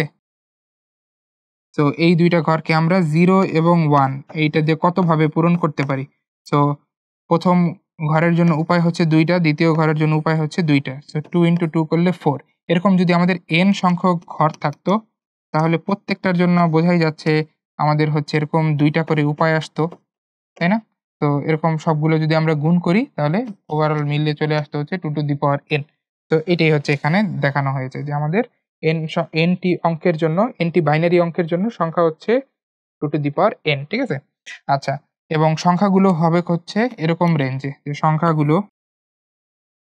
সংখ্যাগুলো আমরা যদি দেখার চেষ্টা করি সেটা হবে হচ্ছে এরকম রেঞ্জে, যে 0 হবে হচ্ছে তার সর্বোচ্চ মান এবং সেখান থেকে সেটা হচ্ছে 2 টু দি পাওয়ার n-1 পর্যন্ত বিস্তার লাভ করবে। ঠিক আছে? তো এটা হচ্ছে সংখ্যার ব্যাপ্তি। ঠিক আছে? যখন আমরা n টি অঙ্ক ইউজ করব। যেমন এখানে তুমি দেখতে পাচ্ছ যে এখানে হচ্ছে আমরা যখন ২ অঙ্ক বিশিষ্ট সংখ্যা গঠন করেছিলাম, তখন 0 দিয়ে সেটা শুরু হয়েছে এবং 1 এ গিয়ে সেটা শেষ হয়েছে। ঠিক আছে? আচ্ছা, এখন এইখানের যে 0 এইটার যে মান, সেটা কিন্তু আমাদের, এই 0 র যে মান সেটা কিন্তু আমাদের ডেসিমালের জন্য আবার 1 এর সমান। আবার এইখানের যে 01 এটার আমাদের ডেসিমালের জন্য 2 এর সমান। একইভাবে এটা হচ্ছে 3 এর সমান, এটা হচ্ছে 4 এর সমান। ঠিক আছে? তো আমাদের ডেসিমালে যেভাবে চক্রাকারে আসতেছিল, এইখানেও একইভাবে চক্রাকারে আসতেছে, জাস্ট রিপ্রেজেন্টেশনটা ভিন্ন। কারণ এখানে আমাদের শুধুমাত্র ২ টা বিট ইউজ করা হচ্ছে বা ২ টা অঙ্ক ইউজ করা হচ্ছে 0 আর 1। ঠিক আছে? কিন্তু ওই একই চক্রাকারেই আসতেছে, যে আমি এক অঙ্ক বিশিষ্ট যতগুলো সংখ্যা গঠন করতে পারতেছি সেগুলো করতেছি। এরপর ২ অঙ্ক বিশিষ্ট সংখ্যা গঠনের ক্ষেত্রে হচ্ছে ওই এক অঙ্ক বিশিষ্ট সংখ্যাগুলোই ইউজ করতেছি, জাস্ট হচ্ছে বামের একটা ঘরকে ফিক্স রেখে। ঠিক আছে? তো ওই চক্র ফর্ম করার যে বিষয়টা ওটা কিন্তু আগের মতোই থাকতেছে। জাস্ট আমাদের সংখ্যাগুলো দেখতে ভিন্ন রকম হচ্ছে। ঠিক আছে? আচ্ছা। তো মোটামুটি এটা হচ্ছে আমাদের বাইনারি সংখ্যা পদ্ধতির আলোচনা। তো এখন হচ্ছে আমরা দশমিক এবং বাইনারি সংখ্যা পদ্ধতির একটা প্রকাশ দেখব টোটাল ৮ টা সংখ্যার জন্য। তো আমি সংখ্যাগুলো ১ম এ দশমিকে লিখব এবং তার জন্য বাইনারি সংখ্যা কি হয় সেটাও লেখার চেষ্টা করব। ঠিক আছে? আচ্ছা। তো আমরা শুরু করি। আমরা শুরুতে হচ্ছে দশমিক সংখ্যা নিলাম 0 এবং এর জন্য আমরা বাইনারি সংখ্যাটাও ইজিলি লিখে ফেলতে পারবো। যেহেতু একটা মাত্র অঙ্ক প্রয়োজন, তো আমাদের কোনো সমস্যা নেই, লিখে ফেলতে পারলাম। এরপর আমাদের পরবর্তী দশমিক সংখ্যাটা হচ্ছে 1। এর জন্য আমরা বাইনারি সংখ্যা যদি লিখতে চাই এটাও খুব সহজে লিখে ফেলতে পারবো। এটাও হবে হচ্ছে 1, একটা মাত্র অঙ্ক প্রয়োজন। যেই মুহূর্তে আমি দশমিকে লিখব 2 এবং তার জন্য আমি বাইনারি সংখ্যাটা লিখতে চাই, তখন আমার একটু সমস্যা হয়ে যাবে। কেন? কারণ আমার বাইনারিতে অঙ্ক আছে ২ টা। তো আমি হচ্ছে এখানে ২ কে হচ্ছে ডিরেক্টলি লিখে ফেলতে পারতেছি না। আমার হচ্ছে এখানে একটু ওই যে প্যাটার্নটার সাহায্য নিতে হচ্ছে। একটু আগে যে প্যাটার্নটা দেখেছিলাম। ঠিক আছে? তো আমরা কিভাবে এখানে ২ এর জন্য হচ্ছে বাইনারি প্রকাশটা লিখব?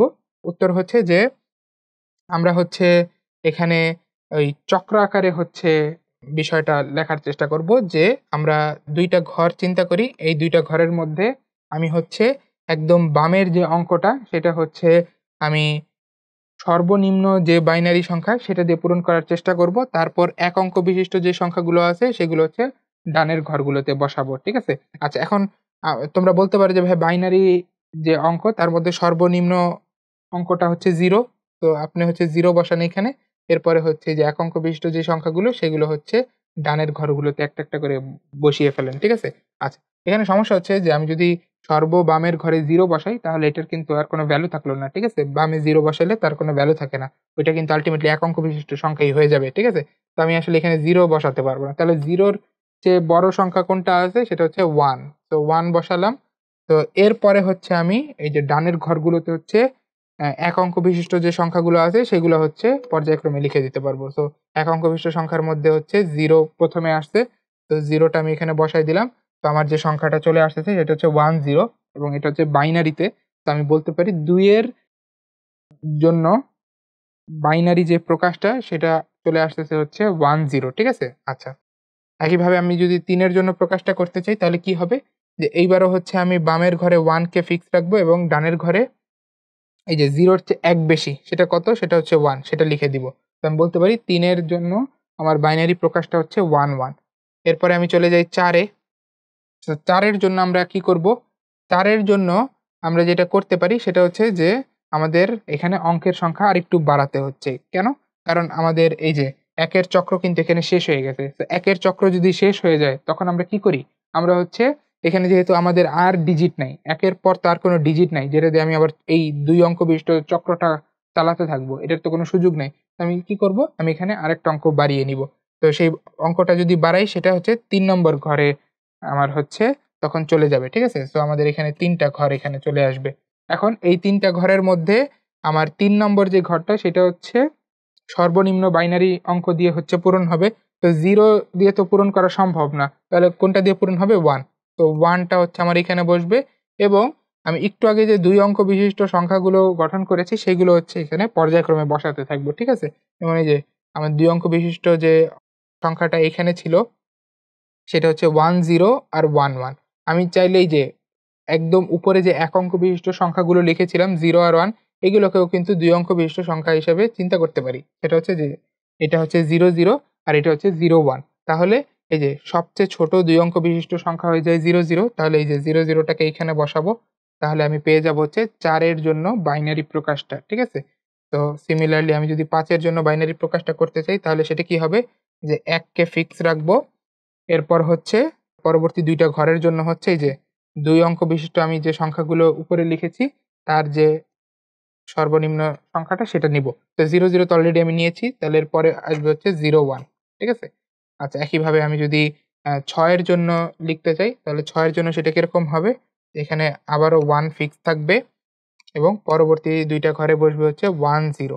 তো 1, 0 এটা হচ্ছে আমাদের ৬ এর জন্য বাইনারি প্রকাশ এবং ফাইনালি 7 এর জন্য যদি আমি লিখতে চাই তাহলে এখানে আমার হবে হচ্ছে 1 এবং পরবর্তী ২ টা ঘরে বসবে হচ্ছে 1, 1। ঠিক আছে? তো এই হচ্ছে আমাদের টোটাল ৮ টা সংখ্যা। সো আমরা ৩ টা অঙ্ক দিয়ে বাইনারিতে হচ্ছে মোট ৮ টা সংখ্যা গঠন করতে পারি সর্বোচ্চ। তো সেই ৮ টা সংখ্যা এখানে আমরা গঠন করে দেখিয়েছি। ঠিক আছে? এবং এখানে যে চক্রাকারে কিন্তু সংখ্যাগুলো আমাদের ফর্ম হচ্ছে যে আমরা ১ অঙ্ক বিশিষ্ট সংখ্যা ১ম এ গঠন করেছি সেগুলোই ২ অঙ্ক বিশিষ্ট সংখ্যা গঠনে কাজে লেগেছে। আবার ২ অঙ্ক বিশিষ্ট যতগুলো সংখ্যা আমরা গঠন করতে পেরেছি সেগুলোই আবার ৩ অঙ্ক বিশিষ্ট সংখ্যা গঠনে কাজে লেগেছে। ঠিক আছে? এই যে আমাদের এখানে কিন্তু তাই দেখা যাচ্ছে যে আমরা এই যে ২ অঙ্ক বিশিষ্ট যে সংখ্যাগুলো এখানে গঠন করেছিলাম সেটাই কিন্তু এই যে ৩ অঙ্ক বিশিষ্ট সংখ্যায় আমাদের কাজে লেগেছে। ঠিক আছে? তো এটা হচ্ছে আমাদের চক্রাকারে হচ্ছে সংখ্যাগুলো আসতে থাকে। তো এই কারণে ১ অঙ্ক বিশিষ্ট সংখ্যাগুলো ২ অঙ্ক বিশিষ্ট সংখ্যায় কাজে লাগে, ২ অঙ্ক বিশিষ্ট সংখ্যাগুলো ৩ অঙ্ক বিশিষ্ট সংখ্যায় কাজে লাগে এবং এইভাবে হচ্ছে আমাদের সংখ্যাগুলো ফর্ম হতে থাকে। ঠিক আছে? সো এটা হচ্ছে আমাদের 0 থেকে 7 এর জন্য যে বাইনারি প্রকাশ। তো সিমিলারলি তোমরা হচ্ছে 8 থেকে পরবর্তী যে যতগুলো সংখ্যা আছে ধরো যে পরবর্তী ৮ টা সংখ্যা তোমরা নিলা যে 8 থেকে 15 তার জন্য হচ্ছে বাইনারি প্রকাশটা লিখে ফেলতে পারো। ঠিক আছে? তো কিভাবে করবা? একই যে এই যে আমরা এই 8টা সংখ্যাকে চিন্তা করতে পারি হচ্ছে যে 3 অঙ্ক বিশিষ্ট সংখ্যা, ঠিক আছে? কিভাবে? যে এইখানে একটা 0 বসাই দিয়ে, এই দেখো এখানে 0 বসাইলে আমাদের এই যে 8টা 3 অঙ্ক বিশিষ্ট সংখ্যা চলে আসে। তাহলে এই 8টা 3 অঙ্ক বিশিষ্ট সংখ্যাকে আমি ইউজ করে পরবর্তীতে 8 থেকে 15 পর্যন্ত সংখ্যাগুলো লিখে ফেলতে পারবো, ঠিক আছে? প্রসেস একই হবে। আচ্ছা, তো আমরা এটা বুঝতে পারলাম। এখন একটু সামনে আগাই। তো এই জিনিসটাই হচ্ছে এখানে দেখানো আছে যে দেখো, প্রথমে হচ্ছে আমরা যে 0 এর চক্রটা এখানে নিয়েছিলাম। এই যে 0 এর চক্র, যার মাধ্যমে হচ্ছে 0 থেকে 1 সর্বমোট 2টি সংখ্যা হচ্ছে প্রকাশ করেছি। এরপরে হচ্ছে আমরা 1 এর চক্র নিয়েছি। এই যে এটা হচ্ছে 1 এর চক্র, ঠিক আছে? এটা হচ্ছে 1 এর চক্র। তো 1 এর চক্রের মাধ্যমে হচ্ছে আমরা 10 থেকে 11 এই পর্যন্ত হচ্ছে প্রকাশ করতে পেরেছি। এরপরে হচ্ছে 10 অর্থাৎ 2 এর একটা চক্র নিয়েছি। এর মাধ্যমে 100 থেকে 101 পর্যন্ত প্রকাশ করতে পেরেছি। এই যে 10 এর চক্র থেকে চক্রের মাধ্যমে হচ্ছে আমরা 100 থেকে 101 পর্যন্ত প্রকাশ করতে পেরেছি। তো এইভাবে হচ্ছে চক্রগুলো চলতে, চলতে আমরা 0 থেকে 8 পর্যন্ত টোটাল 8টা সংখ্যা হচ্ছে আমরা প্রকাশ করতে পেরেছি। ঠিক আছে? আচ্ছা, যেটা হচ্ছে আমরা একটু আগে দেখে আসলাম। তো এখন হচ্ছে আমরা বাইনারি সংখ্যা পদ্ধতিতে কোনো একটা সংখ্যাকে প্রকাশের জন্য একটা সহজ পদ্ধতি হচ্ছে দেখার চেষ্টা করব। ঠিক আছে? যে আমরা দেখলাম যে কোনো একটা সংখ্যা পদ্ধতি অ্যা তার যেই অঙ্কের সংখ্যা সেই অঙ্কটাই হচ্ছে তার বেজ হয় এবং বেজের উপরে পাওয়ার হচ্ছে আমি পর্যায়ক্রমে বাড়িয়ে, বাড়িয়ে হচ্ছে স্থানীয় মানগুলো লিখি। ঠিক আছে? যেমন আমার বাইনারি সংখ্যা পদ্ধতির জন্য যেই বেজের যে মানগুলো সেগুলো হচ্ছে এরকমভাবে আসবে যে বেজের মান হচ্ছে 2, ফলে স্থানীয় মানগুলো এরকমভাবে আসবে 2 to the power 0, 2 to the power 1, 2 to the power 2, 2 to the power 3, 2 to the power 4 এভাবে হচ্ছে চলতে থাকবে। ঠিক আছে? তো আমি যদি 2 অঙ্ক বিশিষ্ট সংখ্যা চিন্তা করি তাহলে হচ্ছে আমার সর্বোচ্চ বেস দাঁড়াবে হচ্ছে সর্বোচ্চ স্থানীয় মান দাঁড়াবে হচ্ছে 2 টু দি পাওয়ার 1। আমি যদি 3 অঙ্ক বিশিষ্ট সংখ্যা চিন্তা করি তাহলে আমার সর্বোচ্চ স্থানীয় মান দাঁড়াবে 2 টু দি পাওয়ার 2। 4 অঙ্ক বিশিষ্ট সংখ্যার জন্য সর্বোচ্চ স্থানীয় মান দাঁড়াবে 2 টু দি পাওয়ার 3। ঠিক আছে? এভাবে হচ্ছে চলতে থাকবে। তো কোনো একটা সংখ্যা যখন আমি গঠন করতে চাই তখন আমাকে দেখতে হবে যে আমার কোন স্থানীয় মানগুলো নিতে হচ্ছে। ঠিক আছে? যেমন উদাহরণস্বরূপ আমি বলতে পারি যে আমার যদি 0 এই সংখ্যাটা প্রকাশ করতে হয়, ঠিক আছে? তাহলে হচ্ছে আমার এই স্থানীয় মানগুলোর মধ্যে কোন স্থানীয় মানগুলো হচ্ছে লাগতেছে? উত্তর হচ্ছে একটাও লাগতেছে না। কারণ 0 তো 0 ই। তাহলে যে আমি সবগুলোর নিচে ৫ অঙ্ক দিয়ে যদি আমি 0 কে প্রকাশ করতে চাই তাহলে এই যে ৫ টা স্থানীয় মান আমি যেটা লিখছি পর্যায়ক্রমে প্রত্যেকটার নিচেই হচ্ছে 0 দিয়ে দিব। ঠিক আছে? তো এই যে ৫ অঙ্ক দিয়ে আমি প্রকাশ করে ফেললাম। এরপর আমি যদি এইখানে ধরো যে লেটস সে 4 এটাকে হচ্ছে আমি প্রকাশ করতে চাই এই ৫ টা অঙ্কের সাহায্যে। তো 4 কে প্রকাশ করার জন্য আসলে কোন স্থানীয় মানটা আমার কাজে লাগবে? উত্তর হচ্ছে এই যে 2 টু দি পাওয়ার 2 যার মান হচ্ছে 4, তাই না? তো আমি হচ্ছে এই 2 টু দি পাওয়ার 2 এর নিচে হচ্ছে 1 দিয়ে দিব। কেননা এই 4 টা হচ্ছে আমার এখানে কাজে লাগবে যখন আমি স্থানীয় মানটা আ এ এই হিসাব করে হচ্ছে 4 কে প্রকাশ করব তখন হচ্ছে আমার 2 টু দি পাওয়ার 2 টা এখানে কাজে লাগবে। সো 2 টু দি পাওয়ার 2 এর নিচে হচ্ছে আমি 1 দিয়ে দিলাম। ঠিক আছে? সো বাকিগুলাই হচ্ছে 0 হয়ে যাবে। এভাবে হচ্ছে আমার 4 টা কিন্তু প্রকাশিত হয়ে যাবে। তুমি চাইলে এই যে প্রত্যেকটা স্থানীয় মান এবং অঙ্কগুলো ওই স্থানীয় মানের নিচে যে অঙ্কগুলো আছে ওগুলা গুণ দিয়ে দেখতে পারো যে 4 আসে কিনা। ঠিক আছে? তো 4 আসতেছে কিনা। আচ্ছা, তো আচ্ছা এটা হচ্ছে আমাদের দশমিকে প্রকাশ। তো এটা হচ্ছে আমাদের দশমিকে প্রকাশ। এতক্ষণ যেটা বলতেছিলাম এই যে 0 এবং এটা হচ্ছে আমাদের 4, ঠিক আছে? তো তাকে হচ্ছে আমরা দশমিকে প্রকাশ করলাম। সরি বাইনারিতে প্রকাশ করলাম এবং এইটা হচ্ছে সেই বাইনারিতে প্রকাশ। এরপর ধরা যাক আরেকটা বড় সংখ্যা নেই সেটা হচ্ছে 13, ঠিক আছে? 13 এর আমরা বাইনারি প্রকাশটা দেখতে যাচ্ছি, ঠিক আছে? এবং সেটা 5 টা অঙ্কের মাধ্যমে। আচ্ছা 13 এটাকে আমরা কিভাবে লিখতে পারি? 2 এর ঘাত আকারে কিভাবে লিখতে পারি? যে 13 হচ্ছে এইভাবে লেখা যায় 8, এটা একটা 2 এর ঘাত, তো 8 লেখা যেতে পারে। এরপর থাকে কত? ৫। ৫ কে আবার ২ এর ঘাতের সমষ্টি হিসেবে কিভাবে লেখা যায়? ৪ যোগ ১। তো দেখো এই যে আমি পুরো জিনিসটা কিভাবে বলতে পারি যে এটা হচ্ছে 2 টু দি পাওয়ার 3, এটা হচ্ছে 2 টু দি পাওয়ার 2, এটা হচ্ছে 2 টু দি পাওয়ার 0, ঠিক আছে? তো আমি হচ্ছে ২ এর ঘাতের সমষ্টি আকারে হচ্ছে ১৩ কে প্রকাশ করে ফেলছি। ঠিক আছে? এই যে ১৩ কে প্রকাশ করে ফেলছি। তো এখন হচ্ছে আমি ইজিলি এই যে কোন স্থানীয় মানের নিচে হচ্ছে আমার 1 বসাতে হবে সেটা আমি বুঝে ফেলছি। ঠিক আছে? সো এই যে আমার 2 টু দি পাওয়ার 3 এর নিচে একটা 1 বসাতে হবে।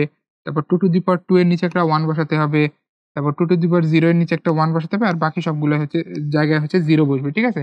তো এটাই আমার হচ্ছে 13 এর জন্য কি বাইনারি প্রকাশটা হয়ে গেল। ঠিক আছে? তো আমি হচ্ছে এই স্থানীয় মানগুলো পর্যায়ক্রমে যদি এইভাবে উপরে লিখে ফেলি, ঠিক আছে? যতগুলো অঙ্ক দিয়ে আমার হচ্ছে সংখ্যা গঠন করতে হবে, ততগুলো যদি আমি স্থানীয় মান উপরে লিখে ফেলি, তাহলে হচ্ছে আমি খুব সহজেই হচ্ছে বাইনারি প্রকাশটা করে ফেলতে পারবো, ঠিক আছে? এই যে যেই সংখ্যা, যেই স্থানীয় মানটা হচ্ছে আমার সংখ্যা গঠনে ভূমিকা রাখতেছে, ওই স্থানীয় মানের নিচে হচ্ছে আমি একটা 1 বসাবো আর বাকি জায়গায় হচ্ছে 0, ঠিক আছে? তো এইভাবে হচ্ছে আমরা সংখ্যাটা ইজিলি বাইনারিতে প্রকাশ করে ফেলতে পারি। আচ্ছা, এখন হচ্ছে আমরা কিছু ইম্পোর্টেন্ট ইনফরমেশন একটু জেনে নিব যে আমাদের কিছু ইউনিটের বিষয় হচ্ছে জানা থাকা লাগবে। যেমন আমরা যখন কিলোবিট এটা ইউজ করব, ঠিক আছে? আমাদের হিসাবের সুবিধার জন্য। সো এই কিলোবিটটা আসলে বিট সিস্টেমে আসলে কত বোঝায়, ঠিক আছে? তো উত্তর হচ্ছে যে 1 কিলোবিট, এটা যদি আমরা বলি এর অর্থ দাঁড়ায় হচ্ছে যে 1 কিলোবিট মানে হচ্ছে 1000 বিট, ঠিক আছে?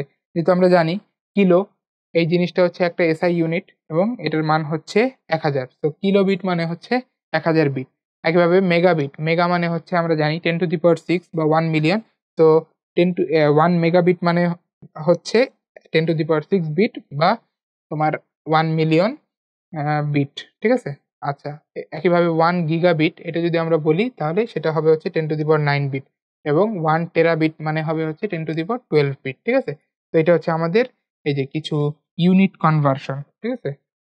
আমাদের বিটের জন্য কিছু ইউনিট কনভার্সন। আচ্ছা, নেক্সটে আমরা বাইটের জন্য কিছু ইউনিট কনভার্সন দেখব। তার আগে আমাদের একটু জেনে নেওয়া লাগবে যে বাইট আসলে বলতে কি বোঝায়, ঠিক আছে? তো আমরা এখন যেটা জানবো সেটা হচ্ছে বাইট।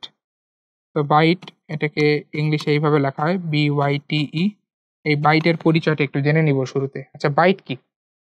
বাইট হচ্ছে বিটের সমষ্টি। তোর হচ্ছে কতগুলো বিটের সমষ্টি? 8 বিটের সমষ্টি। 8 বিট বাইনারি সংখ্যা নিয়ে আমরা একটা বাইট চিন্তা করে থাকি, ঠিক আছে? অর্থাৎ আমাদের এইভাবে বলা যেতে পারে যে 8 বিট বাইনারি সংখ্যা সমান হচ্ছে 1 বাইট।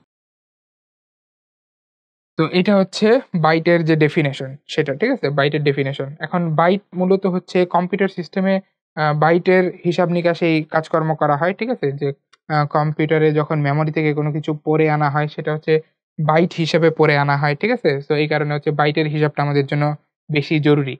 আচ্ছা, তো এখানে হচ্ছে আমরা বাইটের জন্য কিছু ইউনিট কনভার্সন দেখতে পাচ্ছি। যেমন প্রথমেই যেটা দেওয়া আছে যে 1 কিলোবাইট। সো 1 কিলোবাইট এটা সমান কত বাইট? তো তোমার এখানে মনে হতে পারে যে যেহেতু বাইটের আগে কিলো আছে, তো 1 কিলোবাইট সমান মনে হয় 1000 বাইট। এটা তোমার মনে হতে পারে 1000 বাইট। এটা তোমার মনে হতে পারে। কিন্তু তোমার যদি এরকম মনে হয়ে থাকে তাহলে সেটা কিন্তু ভুল। ঠিক আছে? এটা কিন্তু ভুল। কেন? কারণ এইখানে হিসাবটা একটু ডিফারেন্ট হয়। যে আমরা যখন কিলোটা ইউজ করি সেটা সাধারণত ১০ এর পাওয়ার হিসাবে ইউজ করি। যে কিলো মানে হচ্ছে ১০ এর উপরে পাওয়ার ৩, 10 টু দি পাওয়ার 3, ঠিক আছে? ১০০০। কিন্তু আমরা যখন কিলো বাইট বলবো সেটা হচ্ছে 2 এর পাওয়ারে হিসাব করা হয়, ঠিক আছে? সো অ্যা দেখা গেল যে কম্পিউটার যেহেতু বাইনারি সিস্টেমে কাজ করে, অর্থাৎ 2 বেস সিস্টেমে কাজ করে, এজন্য হচ্ছে আমাদের 2 এর পাওয়ারে জিনিসপত্রকে প্রকাশ করলে বেশি সুবিধা হয় হিসাব নিকাশে কম্পিউটারের জন্য, ঠিক আছে? তো আমাদের এখানে যখন আমরা 2 এর পাওয়ারে কিলোবাইটকে বাইটে প্রকাশ করব, ঠিক আছে? তখন সেটা হচ্ছে কত করলে সুবিধা হয়? দেখা গেল যে ১০০০ এর আশেপাশে যেই সংখ্যাটাকে 2 এর পাওয়ার হিসাবে প্রকাশ করা যায় সেটা হচ্ছে ১০২৪, ঠিক আছে? ১০২৪ এটা হচ্ছে ১০০০ এর ঠিক কাছের একটা সংখ্যা। আবার এটাকে 2 এর পাওয়ার হিসেবেও প্রকাশ করা যায়। সেটা হচ্ছে 2 টু দি পাওয়ার 10। তাহলে আমরা ১ কিলোবাইটকে ১০০০ বাইট না বলে ১০২৪ বাইট বলতে পারি। এর কারণ কি? কারণ এটা হচ্ছে 2 এর পাওয়ার আকারে প্রকাশ করা যায় এমন একটা সংখ্যা। আর যেহেতু 2 এর পাওয়ার আকারে প্রকাশ করা যায়, এটা আমাদের জন্য সুবিধাজনক। কারণ কম্পিউটার হচ্ছে 2 বেস নাম্বার সিস্টেমে কাজ করে। সো এই কারণে হচ্ছে আমরা এই যে 1 কিলোবাইট সমান কিন্তু বলতেছি 2 to the power 10 byte, not তোমার 10 টু দি পাওয়ার 3 বাইট, ঠিক আছে? তো এই জিনিসটা একটু লক্ষ্য করার মতো বিষয়। তো একইভাবে 1 মেগাবাইট এটা হচ্ছে এই যে 2 টু দি পাওয়ার 20 বাইট বা 1024 কিলোবাইট। সো ওই যে একই প্যাটার্ন ফলো করে হচ্ছে বাকিগুলোও কিন্তু চলে আসতেছে গিগাবাইট, টেরাবাইট। তো বাইটের যখন হিসাব নিকাশ করব তখন কিন্তু আমরা এই যে 2 এর পাওয়ারে হিসাব নিকাশ করব, ঠিক আছে? তো এই কারণে এখানে একটা চেঞ্জ আসতেছে। তো এই জিনিসটা একটু আমাদের মাথায় রাখতে হবে। আচ্ছা, এর পাশাপাশি বাইটের পাশাপাশি আরো কিছু জিনিস তোমাদের একটু জেনে নেয়ার দরকার আছে। সেটা হচ্ছে যে আমাদের আরেকটা জিনিস লাগে সেটা হচ্ছে নিবল। বাইটের পাশাপাশি নিবল। তো নিবল আসলে কি? নিবল হচ্ছে 4 বিট নিয়ে যে বাইনারি সংখ্যাটা হয় সেটাকে আমরা বলি হচ্ছে নিবল, ঠিক আছে? অর্থাৎ 4 বিট নিয়ে আমি যদি একটা বাইনারি সংখ্যা চিন্তা করি সেটাকে আমি বলবো হচ্ছে 1 নিবল। আচ্ছা, এবং আরেকটা জিনিস হচ্ছে আমাদের ওয়ার্ড, বা যেটাকে আমরা বলি হচ্ছে শব্দ, যাই বলি। তো এই ওয়ার্ড এটা আসলে কিভাবে গঠিত হয়? উত্তর হচ্ছে যে 30 বিট বা 4 বাইট নিয়ে গঠিত হয় হচ্ছে একটা ওয়ার্ড, ঠিক আছে? 1 ওয়ার্ড বা শব্দ, যাই বলি। তো এগুলো আসলে আমাদের বাইনারি সিস্টেমে হিসাব নিকাশের জন্য কিছু প্রচলিত একক, ঠিক আছে? যেগুলো সম্পর্কে আমাদের ধারণা থাকা উচিত। আচ্ছা, তো আমরা একটু সামনে আগাই। তো এখানে হচ্ছে আমাদের একটা এমসিকিউ দিয়ে দেওয়া আছে, যেখানে হচ্ছে জিজ্ঞেস করা হয়েছে যে 15 এটা একটা ডেসিমাল সংখ্যা, একে আমরা যদি বাইনারিতে প্রকাশ করতে চাই তাহলে তার বাইনারি প্রকাশ নিচের কোনটা হবে? আচ্ছা, তো আমরা হচ্ছে দেখেছিলাম যে আমরা চাইলে যে কোনো ডেসিমাল সংখ্যাকে বাইনারি সংখ্যায় প্রকাশ করতে পারি, ঠিক আছে? তার জন্য আমাদের দেখতে হবে যে ওই ডেসিমাল সংখ্যাকে কিভাবে হচ্ছে আমরা 2 এর ঘাতের সমষ্টি হিসাবে লিখতে পারি, ঠিক আছে? সো আমরা যদি এই কাজটাই করার চেষ্টা করি যে 15 এটাকে হচ্ছে আমরা 2 এর ঘাতের সমষ্টি হিসাবে লেখার চেষ্টা করব। সো কিভাবে লেখা যায়? প্রথমে আমরা একটু ভাঙি। 15 কে আমি যদি 2 এর ঘাতের সমষ্টি হিসেবে লিখতে চাই তাহলে আমাকে লিখতে হবে এরকম 8 প্লাস 7, ঠিক আছে? সো 8 এটা একটা 2 এর ঘাত বিশিষ্ট সংখ্যা, ঠিক আছে? 2 টু দি পাওয়ার 3। সো আমার একটু কাজ হয়ে গেছে। এরপরে 7, 7 কে আমি যদি ভাঙি তাহলে এভাবে লেখা যায় 4 প্লাস 3, তার মানে 4 এটা একটা 2 এর ঘাত বিশিষ্ট সংখ্যা। তো আমার কিছুটা কাজ হয়ে গেছে। এরপর 3, 3 কে আবার লেখা যায় 2 প্লাস 1, তার মানে দেখো আমি ওভারঅল সবগুলো সংখ্যাকে 2 এর ঘাত আকারে কিন্তু প্রকাশ করে ফেলেছি। তো এইবার আমার জাস্ট কি করতে হবে? এই যে আমি যদি 15 কে বাইনারিতে প্রকাশ করতে চাই, আমাকে ওই স্থানীয় মানগুলো প্রথমে লিখে নিতে হবে। তো আমাকে বোঝাই যাচ্ছে যে এখানে হচ্ছে সর্বোচ্চ যেহেতু 2 টু দি পাওয়ার 3 পর্যন্ত লাগতেছে আমার, তো আমার স্থানীয় মান হিসেবে যদি চিন্তা করি তাহলে 2 টু দি পাওয়ার 3 পর্যন্ত হচ্ছে আমার এখানে রাখা লাগবে, ঠিক আছে? অবশ্যই রাখা লাগবে, যেহেতু এই যে এখানে যোগফলে 2 টু দি পাওয়ার 3 আসছে, তো এখানেও আমার 2 টু দি পাওয়ার 3 টা এখানে রাখা লাগবে, ঠিক আছে? তো 2 টু দি পাওয়ার 3 থেকে আমি শুরু করলাম এবং 2 টু দি পাওয়ার 0 পর্যন্ত লিখে ফেললাম স্থানীয় মানগুলো, ঠিক আছে? উপরে লিখে ফেললাম। এরপর হচ্ছে আমার দেখতে হবে যে 15 সংখ্যা গঠনে আসলে এই কোন স্থানীয় মানগুলোর ভূমিকা আছে। দেখা যাচ্ছে যে 2 টু দি পাওয়ার 3 এরও ভূমিকা আছে, 2 টু দি পাওয়ার 2 এরও ভূমিকা আছে, 2 to the power 1, 2 to the power 0 সবগুলোরই ভূমিকা আছে, ঠিক আছে? তো আমি হচ্ছে সবগুলোর নিচেই 1 1 1 1 দিয়ে দিব। তো এই হচ্ছে আমার বাইনারি। সো আমার একটা ডেসিমাল সংখ্যা ছিল 15, এর বাইনারি প্রকাশটা পেয়ে গেলাম, সেটা হচ্ছে 1 1 1 1। তো এটা কোথায় আছে? এটা হচ্ছে অপশন সি তে আছে। সো অপশন সি হচ্ছে আমাদের এইখানে কারেক্ট অ্যান্সার, ঠিক আছে? তো এবার আমরা দেখব অক্টাল ও হেক্সাডেসিমাল সংখ্যা পদ্ধতি। তো চলো শুরু করা যাক।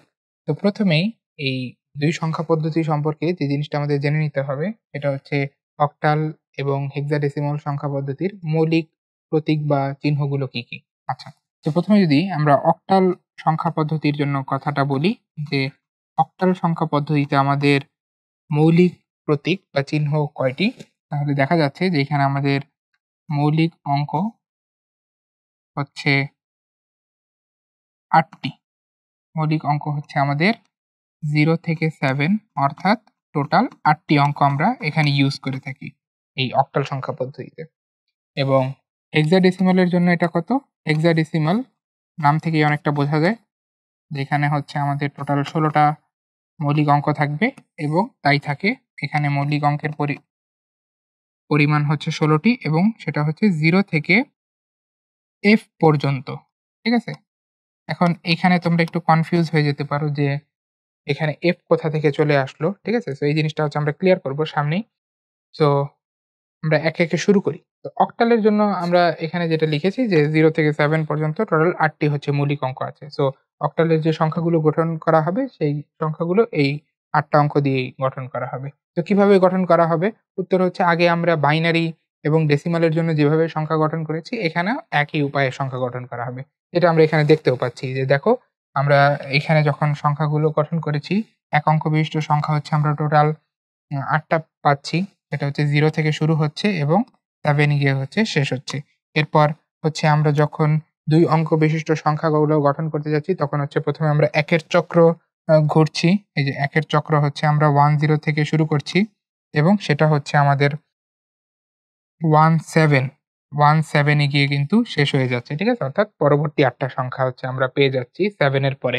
তো এখানে একটা গুরুত্বপূর্ণ অবজারভেশন কিন্তু আমরা পাচ্ছি, সেটা হচ্ছে যে আমাদের অক্টাল সংখ্যা পদ্ধতিতে 7 এর পরের যে সংখ্যাটা, অক্টাল সংখ্যা পদ্ধতিতে 7 এর পরের যে সংখ্যাটা সেটা কিন্তু 8 না। ঠিক আছে? এটা কিন্তু 8 না। তাহলে কত? এটা আমরা খুব সহজেই আমাদের যে প্যাটার্নটা, সেই প্যাটার্নটা ফলো করে বলতে পারি। এটা হচ্ছে যে 7 এর পর তো আর আমরা মৌলিক অঙ্ক পাচ্ছি না অক্টাল সংখ্যা পদ্ধতিতে। তাহলে আমাদের কি করতে হবে? আমাদের এই যে অঙ্কের পরিমাণ একটা বাড়াতে হবে। অর্থাৎ 2 অঙ্ক বিশিষ্ট সংখ্যা হচ্ছে আমাদের ইন্ট্রোডিউস করতে হবে 7 এর পরে। তো সেটা কিভাবে আসবে? যে আমাদের হচ্ছে যে 1 এর চক্র চালাতে হবে। তো শুরুর অঙ্কটা হবে হচ্ছে 1, এরপরে হচ্ছে এই যে 0 থেকে 7 এর মধ্যে সবচেয়ে ছোট যেহেতু 0, সো 0 টা হচ্ছে ডান পাশে বসে যাবে। ঠিক আছে? সো 7 এর পরের সংখ্যাটাই চলে আসবে হচ্ছে 10। ঠিক আছে? সো এটা হচ্ছে আমাদের অক্টাল সংখ্যা পদ্ধতির জন্য 7 এর পরবর্তী সংখ্যা। সেটা হচ্ছে 10। এই জিনিসটা আমাদের একটু ভালোভাবে মাথায় রাখতে হবে যে অক্টালে যেহেতু ৮ টা মৌলিক অঙ্ক, তাই হচ্ছে 7 এর পরবর্তী সংখ্যাটা কিন্তু 10, নট 8। আচ্ছা। তো এরকমভাবে হচ্ছে ১ এর চক্র শেষ হয়ে গেলে তারপরে হচ্ছে ২ এর চক্র চলবে, ৩ এর চক্র চলবে। এইভাবে হচ্ছে অক্টালের সংখ্যাগুলো ফর্ম হতে থাকবে। আশা করি আমরা এই প্যাটার্নটা খুব সহজেই ধরতে পারবো। আচ্ছা, নেক্সট আমরা যদি হেক্সাডেসিমালের জন্য কথা বলি, যে হেক্সাডেসিমাল এখানে আসলে মৌলিক অঙ্কর ব্যাপারে আমাদের একটু ভালো করে ধারণা থাকা দরকার যে ১৬ টা মৌলিক অঙ্ক যেহেতু আমরা এখানে ইউজ করছি, তাহলে ওই 0 থেকে 9 এর পরে যে বাকি ৬ টা মৌলিক অঙ্ক সেটা কিভাবে আমরা এখানে গঠন করতেছি। সো এই জিনিসটা একটু আমরা এখানে দেখে নেই। আচ্ছা, সো ফার্স্ট অফ অল আমার 0 থেকে 9 পর্যন্ত যে ৯ টা মৌলিক অঙ্ক সেটা তো আমি ডেসিমাল থেকেই পাচ্ছি। সেটা আর নতুন কিছু না আমাদের জন্য। এখন কোয়েশ্চেন হচ্ছে যে বাকি যে আমাদের ৬ টা অঙ্ক থাকে, যার আমরা ডেসিমালে মান বলতে পারি যেরকম 10, 11, 12, 13, 14, 15, এইগুলোকে আমরা হেক্সাডেসিমালে কিভাবে প্রকাশ করব। ঠিক আছে? সো এটা এখন আমাদের একটু বুঝতে হবে। সো আমাদের যেহেতু এখানে মৌলিক চিহ্ন আমরা বলতেছি, সো 10, 11, 12 এইভাবে আসলে আমরা একে হেক্সাডেসিমালে ইউজ করতে পারবো না। ঠিক আছে? কেননা এগুলো তো অলরেডি আমাদের ডেসিমালে আমাদের হচ্ছে যৌগিক অঙ্ক হিসাবে আমরা ব্যবহার করছি। ঠিক আছে? সো আমাদেরকে এই 10, 11, 12 কে নতুন একটা পরিচয় দিতে হবে হেক্সাডেসিমালের জন্য। সো সেই পরিচয়টা কিরকম? যে 10 এটাকে হচ্ছে আমরা A দিয়ে হচ্ছে হেক্সাডেসিমালে লিখবো, 11 কে হচ্ছে লিখবো B দিয়ে, 12 কে C দিয়ে, 13 কে D দিয়ে, 14 কে E দিয়ে এবং ফাইনালি 15 কে হচ্ছে আমরা F দিয়ে লিখবো। সো এই যে এখানে হচ্ছে আমাদের A থেকে F পর্যন্ত ৬ টা সংখ্যা, ৬ টা চিহ্ন এবং 0 থেকে 9 পর্যন্ত হচ্ছে বাকি ১০ টা চিহ্ন। সো ইন টোটাল আমরা পেয়ে যাচ্ছি হেক্সাডেসিমালের জন্য ১৬ টা মৌলিক চিহ্ন বা অঙ্ক। ঠিক আছে? তো এগুলো ইউজ করে হচ্ছে আমরা হেক্সাডেসিমালের সংখ্যাগুলো গঠন করব। তো এখানে আমরা যদি একটু হেক্সাডেসিমালের জন্য কিভাবে চক্রগুলো হচ্ছে সেটা দেখি। তো দেখা যাক যে এখানে 0 থেকে হচ্ছে আমাদের ১ অঙ্ক বিশিষ্ট সংখ্যাগুলো গঠন করা হচ্ছে। সো 0, 1, 2, 3 এরকম করতে, করতে F পর্যন্ত আমরা এইখানে ১ অঙ্ক বিশিষ্ট সংখ্যাগুলো কিন্তু পেয়ে যাচ্ছি হেক্সাডেসিমালের জন্য। ঠিক আছে? আচ্ছা, এখন F এর পরে আমাদের পরবর্তী সংখ্যাটা কি হবে? ঠিক আছে? এইটা কিন্তু এখানে বোঝার বিষয়। যে F এর পরের সংখ্যাটা কি হবে? তো যেহেতু ১ অঙ্ক বিশিষ্ট সংখ্যা শেষ হয়ে গেছে, তো আমাকে এখন পরবর্তী সংখ্যাটা আনার জন্য ২ অঙ্কের সাহায্য নিতে হবে। ঠিক আছে? তো আমি ২ অঙ্কের সাহায্য নিলাম। এখন ওই ২ অঙ্কের জন্য আমি কি আ সিম্বল হচ্ছে বসাবো। তো আবার আগের মতো আমাদের চক্রের আইডিয়াটা নিতে হবে যে আমাদের যেহেতু ১ অঙ্ক বিশিষ্ট সংখ্যার চক্র শেষ, তো আমাদের ২ অঙ্ক বিশিষ্ট সংখ্যার চক্র শুরু করতে হবে। সো সেই শুরুটা কিভাবে হবে? যে ২ অঙ্ক বিশিষ্ট সংখ্যার একদম বাম দিকে বসবে কে? বাম দিকে বসবে হচ্ছে 1 এবং তার ডানে বসবে হচ্ছে সর্বনিম্ন যে সংখ্যা, দ্যাট ইজ 0। হেক্সাডেসিমালে তো এই ২ টাই অ্যালাউড। সো 1 তারপরে 0। সো এইটা হচ্ছে আমাদের এই যে হেক্সাডেসিমালের জন্য আমাদের F এর পরবর্তী যে সংখ্যা সেটা। সো F এটার পরের যে সংখ্যাটা এটা চলে আসতেছে হচ্ছে 10। সো অনেকটা এই যে অক্টালের সাথে এই জায়গাটায় কিন্তু সিমিলারিটি আছে। ঠিক আছে? হেক্সাডেসিমালের। সো এইভাবে হচ্ছে আমাদের চক্রটা চলতে থাকবে। 10 এর পর 11, 12, 13 এরকম চলতে, চলতে, চলতে 1 এর চক্র শেষ হবে। এরপর 2 এর চক্র, এরপর 3 এর চক্র। এভাবে F এর চক্র পর্যন্ত যাবে। সো এইভাবে হচ্ছে আমাদের চক্রটা কমপ্লিট হতে থাকবে ২ অঙ্কের জন্য। ঠিক আছে? আচ্ছা। সো এটা হচ্ছে অক্টাল আর হেক্সাডেসিমালের জন্য আমরা দেখে নিলাম সংখ্যা পদ্ধতিটা। আচ্ছা, এখন হচ্ছে আমরা যদি দেখি যে অক্টাল আর হেক্সাডেসিমালে আমরা কিভাবে হচ্ছে সহজেই প্রকাশ করে ফেলতে পারি কোনো একটা সংখ্যাকে, তাহলে সেটা একটু দেখে নেই। যেটা আমাদের এখানে বোঝার বিষয় যে আমাদের হচ্ছে আগের মতোই এখানে আইডিয়াটা কাজে লাগাতে হবে যে আমরা কোনো একটা সংখ্যা যদি লেটস সে ডেসিমালে নিলাম, তারপরে হচ্ছে ওই সংখ্যাটাকে হচ্ছে আমরা অক্টালে কনভার্ট করতে চাই। তাহলে আমাদেরকে যেটা করতে হবে যে আমাদের ওই সংখ্যাটাকে ৮ এর যে ঘাত, ওই ঘাতের সমষ্টি হিসাবে লিখতে হবে। ঠিক আছে? সো আমাদের একটা সংখ্যা ধরা যাক এরকম আছে যে একটা সংখ্যা হচ্ছে 23 এবং এটা হচ্ছে ডেসিমাল নাম্বার। 23 এটা একটা ডেসিমাল নাম্বার। তো এটাকে আমাকে কনভার্ট করতে হবে অক্টাল নাম্বারে। ঠিক আছে? এটাকে একটা অক্টাল নাম্বারে কনভার্ট করতে হবে। সো এটা হচ্ছে আমার টাস্ক। এখন এই জিনিসটা আমি কিভাবে করতে পারি? তো এটার জন্য আমাকে যেটা করতে হবে সেটা হচ্ছে 23 এটাকে ৮ এর হচ্ছে আমার ঘাতের সমষ্টি হিসেবে প্রকাশ করতে পারতে হবে। ঠিক আছে? তো 23 এটাকে যদি আমি ৮ এর ঘাতের সমষ্টি হিসেবে প্রকাশ করতে চাই তাহলে কিভাবে পারবো? যে আমার 23 এটাকে যদি ভাঙি তাহলে এইভাবে লেখা যায়। এটা হচ্ছে 16 প্লাস 7, তাই না? আচ্ছা, এখন 7 এটা কিন্তু ডিরেক্ট অক্টালে একটা অঙ্কই আছে, তাই না? যেহেতু 0 থেকে 7 পর্যন্ত হচ্ছে আমরা আ আ অক্টালে হচ্ছে চিহ্ন ইউজ করতে পারি। তো 7 কে আমি ডিরেক্ট ইউজ করতে পারবো। আর এই 16 এইটাকে আমরা কি লিখতে পারি? এটাকে কিন্তু আমরা এই যে ৮ এর যে ঘাত, সেই ঘাত হিসেবে লিখতে পারি। সেটা হচ্ছে 8 টু দি পাওয়ার 2 এটা সরি 8 টু দি পাওয়ার 1 এর একটা ঘাতের গুণফল হিসাবে আমরা এটাকে লিখতে পারি। সো এটা চলে আসবে হচ্ছে আমাদের 8 two the power 1 into 2। So এইটা হচ্ছে আমাদের 16 এর জন্য ৮ এর ঘাতের আকারে প্রকাশ। আর 7 এটা তো হচ্ছে আমাদের ডিরেক্ট হচ্ছে একটা সংখ্যাই আছে। সো এটাকে হচ্ছে আমরা এই 7 into 8 to the power 0 আকারে প্রকাশ করতে পারি। ঠিক আছে? তো দেখো যে এখানে হচ্ছে আমাদের এই 23 এই সংখ্যাটাকে কিন্তু হচ্ছে আমরা এই যে ৮ এর ঘাতের গুণফলের সমষ্টি হিসাবে প্রকাশ করে ফেলছি। ঠিক আছে? সো আমরা এখন এই যে প্রকাশটা করেছি এটাকেই হচ্ছে আমরা স্থানীয় মান আকারে হচ্ছে এটা বসানোর চেষ্টা করব। যে আমরা হচ্ছে দেখতে পাচ্ছি যে এখানে সর্বোচ্চ আমাদের 8 to the power 1 পর্যন্ত হচ্ছে স্থানীয় মান লাগতেছে। সো আমরা হচ্ছে এইভাবে লিখতে পারি যে 8 টু দি পাওয়ার 1 সর্ববামে, এরপরে তার পাশেই থাকবে হচ্ছে 8 টু দি পাওয়ার 0।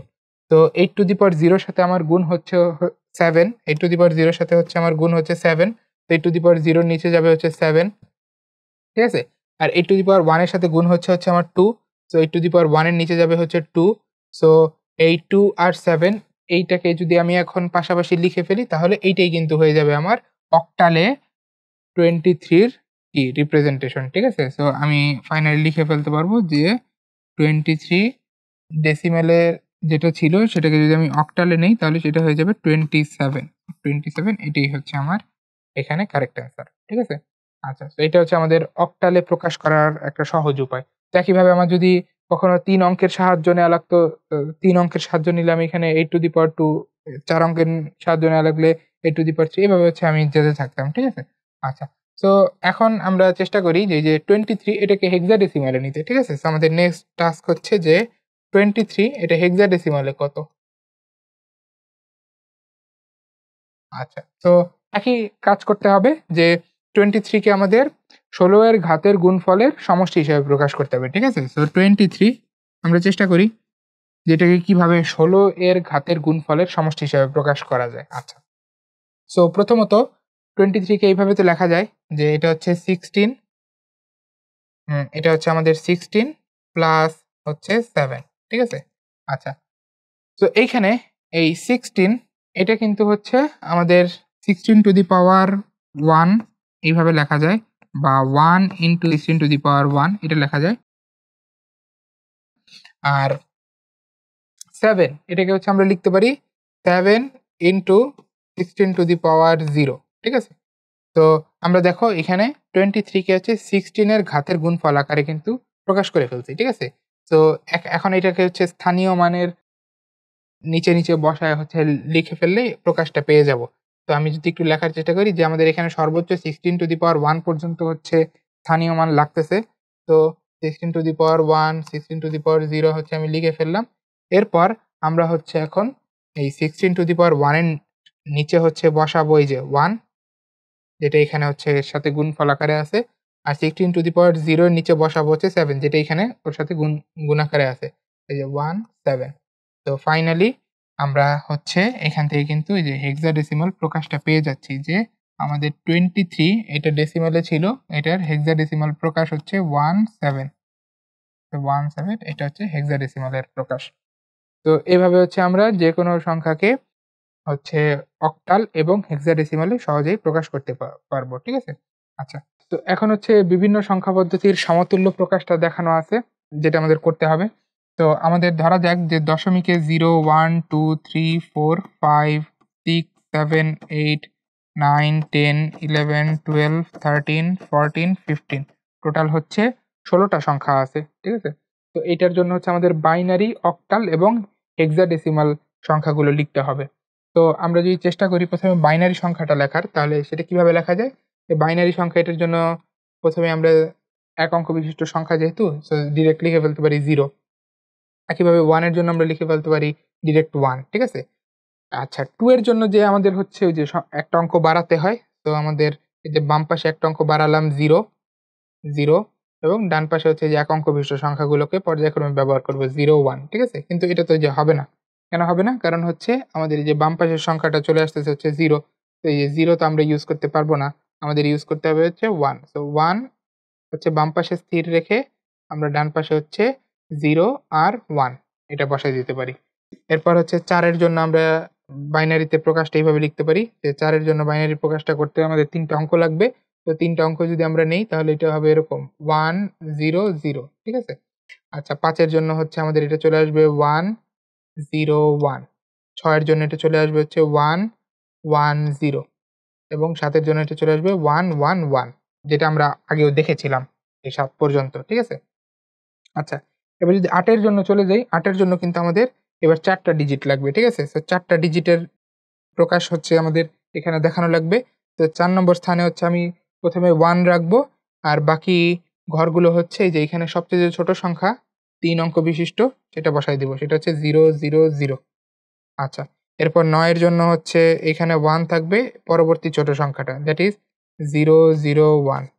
তো এইভাবে যদি আমি চালাতে থাকি তাহলে 10 পেয়ে যাবো হচ্ছে এরকম 1 0 1 0। 11 পেয়ে যাবো হচ্ছে 1, 11 পেয়ে যাবো হচ্ছে আমি 1, আ তারপরে হচ্ছে 0 1 1। এরপরে 12 পেয়ে যাবো হচ্ছে 1 1 0 0, ঠিক আছে? 13 পেয়ে যাবো হচ্ছে 1 1 0 1। 14 পেয়ে যাবো হচ্ছে 1 1 1 0, এবং ফাইনালি 15 হচ্ছে 1 1 1 1। সো মোটামুটি আমি 15 পর্যন্ত হচ্ছে দশমিক সংখ্যার জন্য বাইনারি প্রকাশটা হচ্ছে আমি লিখে ফেলেছি, ঠিক আছে? একইভাবে আমরা যদি অক্টাল প্রকাশটা লিখতে চাইতাম সেটা কিভাবে হইতো? এই যে 0.0 এর জন্য অক্টালও হবে 0, 0.1 এর জন্য 1, অর্থাৎ 7 পর্যন্ত আমি ইজিলি লিখে ফেলতে পারবো। 2 3 4 5 6 7। এরপর 8 এর জন্য 0.8 এর জন্য আমি অক্টালটা ডিরেক্ট লিখতে পারবো না। কেননা আমার সংখ্যাই তো অঙ্কই তো আর নাই, ঠিক আছে? সো এখানেই হচ্ছে যে আমার চক্রের হিসাবটা চলে আসবে, যে আমার এই বাম পাশে হচ্ছে আমি এইখানে এক অঙ্ক বিশিষ্ট যে সংখ্যাগুলো আছে তার মধ্যে যে সর্বনিম্ন সংখ্যা 0 তো বসাতে পারবো না, তাহলে 1। এরপর আমার হচ্ছে এক অঙ্ক বিশিষ্ট সংখ্যাগুলো পর্যায়ক্রমে বসালে হচ্ছে আমি এই 1 এর জন্য চক্র পেয়ে যাবো এবং পরবর্তী 8 টা সংখ্যা পেয়ে যাবো। সো 1 0 1 1, সো 1 2 1 3 1 4 1 5, এরপরে হচ্ছে আমাদের আসবে হচ্ছে 1 6 এবং লাস্টে 1 7। তো এই যে আমার অক্টালে 16 টা সংখ্যা আমি এখানে পেয়ে গেছি, এবং ফাইনালি হেক্সাডেসিমালের জন্য তো আসলে 16 টা চিহ্নই আছে। সো এটার জন্য আর আমার কোনো চক্রের বিষয় আসবে না। সো 0 1 2 3 4 5 6 7 8 9 10 11 12 13 14 15 এটা ডিরেক্ট লিখতে পারি। কিন্তু যে 10 11 12 13 15 এগুলোকে হচ্ছে আমরা ডিরেক্ট এইভাবে না লিখে আমরা হচ্ছে লিখি এইভাবে, এই যে প্রতীক দিয়ে। এটা হচ্ছে A, এটা হচ্ছে B, এটা হচ্ছে C, এটা হচ্ছে D, এটা হচ্ছে E, এবং ফাইনালি এটা হচ্ছে F, ঠিক আছে? তো আমরা দশমিক সংখ্যা থেকে বাইনারি, অক্টাল এবং হেক্সাডেসিমালের রূপান্তরটা হচ্ছে দেখে ফেললাম এখানে। আচ্ছা, এখানে একটা এমসিকিউ আছে যে হেক্সাডেসিমাল এটা হচ্ছে আমাদের অক্টালে কি নির্দেশ করে? তো একটু আগে আমরা এটা করে এসেছিলাম। দেখো এই যে হেক্সাডেসিমালে যে এটা হচ্ছে দশমিকের ভ্যালু হচ্ছে 14, তার যে অক্টাল রিপ্রেজেন্টেশন সেটা করলে কত আসে, সেটা করলে আসে হচ্ছে 16, ঠিক আছে? সেটা করলে আসছিল হচ্ছে 16। তো এখানে উত্তর হবে হচ্ছে অপশন সি, 16। আচ্ছা, এখন আমাদের যদি যেকোনো ভিত্তিক সংখ্যা পদ্ধতি হচ্ছে দিয়ে দেওয়া থাকে এবং সেটার জন্য বাইনারি সংখ্যাটা লিখতে বলে, তাহলে সেটা কিভাবে আমরা লিখতে পারবো? আমরা অন্যান্য সংখ্যা পদ্ধতির জন্য যেভাবে রূপান্তরটা করেছি এখানেও একইভাবে রূপান্তরটা করতে পারবো, ঠিক আছে? আমরা বাইনারিতে যদি কোনো একটা সংখ্যা দেওয়া থাকতো 101, তাহলে সেটাকে আসলে কিভাবে হচ্ছে আমরা ডেসিমালে নিতাম বা ডেসিমালে তার ভ্যালুটা হিসাব করতাম? উত্তর হচ্ছে যে আমরা চিন্তা করতাম যে এখানে প্রতিটা অঙ্কের স্থানীয় মান কত, তারপরে হচ্ছে ওই স্থানীয় মান দিয়ে প্রতিটা অঙ্ককে হচ্ছে গুণ দিতাম এবং ফাইনালি এই প্রত্যেকটা অঙ্কের স্থানীয় মানের যে গুণফলের যে ভ্যালুগুলো সেগুলো হচ্ছে আমরা যোগ করে লিখতাম, ঠিক আছে? সো যোগ করলে যেটা চলে আসতো সেটাই হচ্ছে আমাদের এখানে ডেসিমাল প্রকাশটা, ঠিক আছে? তো আমরা যেকোনো ভিত্তিক সংখ্যা পদ্ধতি যদি পাই তাহলে তার জন্য বাইনারি সংখ্যা পদ্ধতিতে রূপান্তরটা একইভাবে করব। আমাদের এখানে প্রত্যেকটা অঙ্ককে তার স্থানীয় মান দিয়ে গুণ দিতে হবে। এখন স্থানীয় মানটা কিভাবে আসবে? স্থানীয় মানটা আসবে হচ্ছে যে আমাদের এইখানে যে ভিত্তিটা আছে, যেমন এখানে ভিত্তি ৫, সো ৫ এর উপরে প্রথমে পাওয়ার যাবে হচ্ছে 0। তো এটা দিয়ে হচ্ছে আমরা প্রথমে এই সর্বডানের অঙ্কটাকে গুণ করব। গুণ করে যেই ভ্যালুটা পাবো সেটা লিখে ফেলবো। এর পরের অঙ্কের জন্য হচ্ছে আমরা এই যে ৫ এর উপরে পাওয়ার ১ বাড়িয়ে দিব। So 2 into 5 two the power 1 এবং এর গুণফল আসবে হচ্ছে 10। তো ওভারঅল এই 10 আর 2 যোগ করলে যেটা আসবে সেটা হচ্ছে 12। তো আমি বলতে পারি 22। এটা যদি ৫ ভিত্তিক সংখ্যা পদ্ধতিতে থাকে তাহলে তার যে ডেসিমাল রিপ্রেজেন্টেশন সেটা হবে হচ্ছে 12, ঠিক আছে? সো আমরা বলতে পারি এই যে এইখানে বসবে হচ্ছে আমাদের 12। আচ্ছা। তো এই হচ্ছে আমাদের যেকোনো ভিত্তিক সংখ্যা পদ্ধতিতে প্রকাশ। তো ফাইনালি আমাদের সংখ্যা পদ্ধতির ধারণার যে টপিকটা সেটা এখানেই শেষ হচ্ছে। পরবর্তীতে হচ্ছে আমরা এই প্রত্যেকটা সংখ্যা পদ্ধতি নিয়ে আরো ডিটেইলস আলোচনা করব এবং সংখ্যা পদ্ধতিগুলোর মধ্যে পারস্পরিক রূপান্তর দেখার চেষ্টা করব।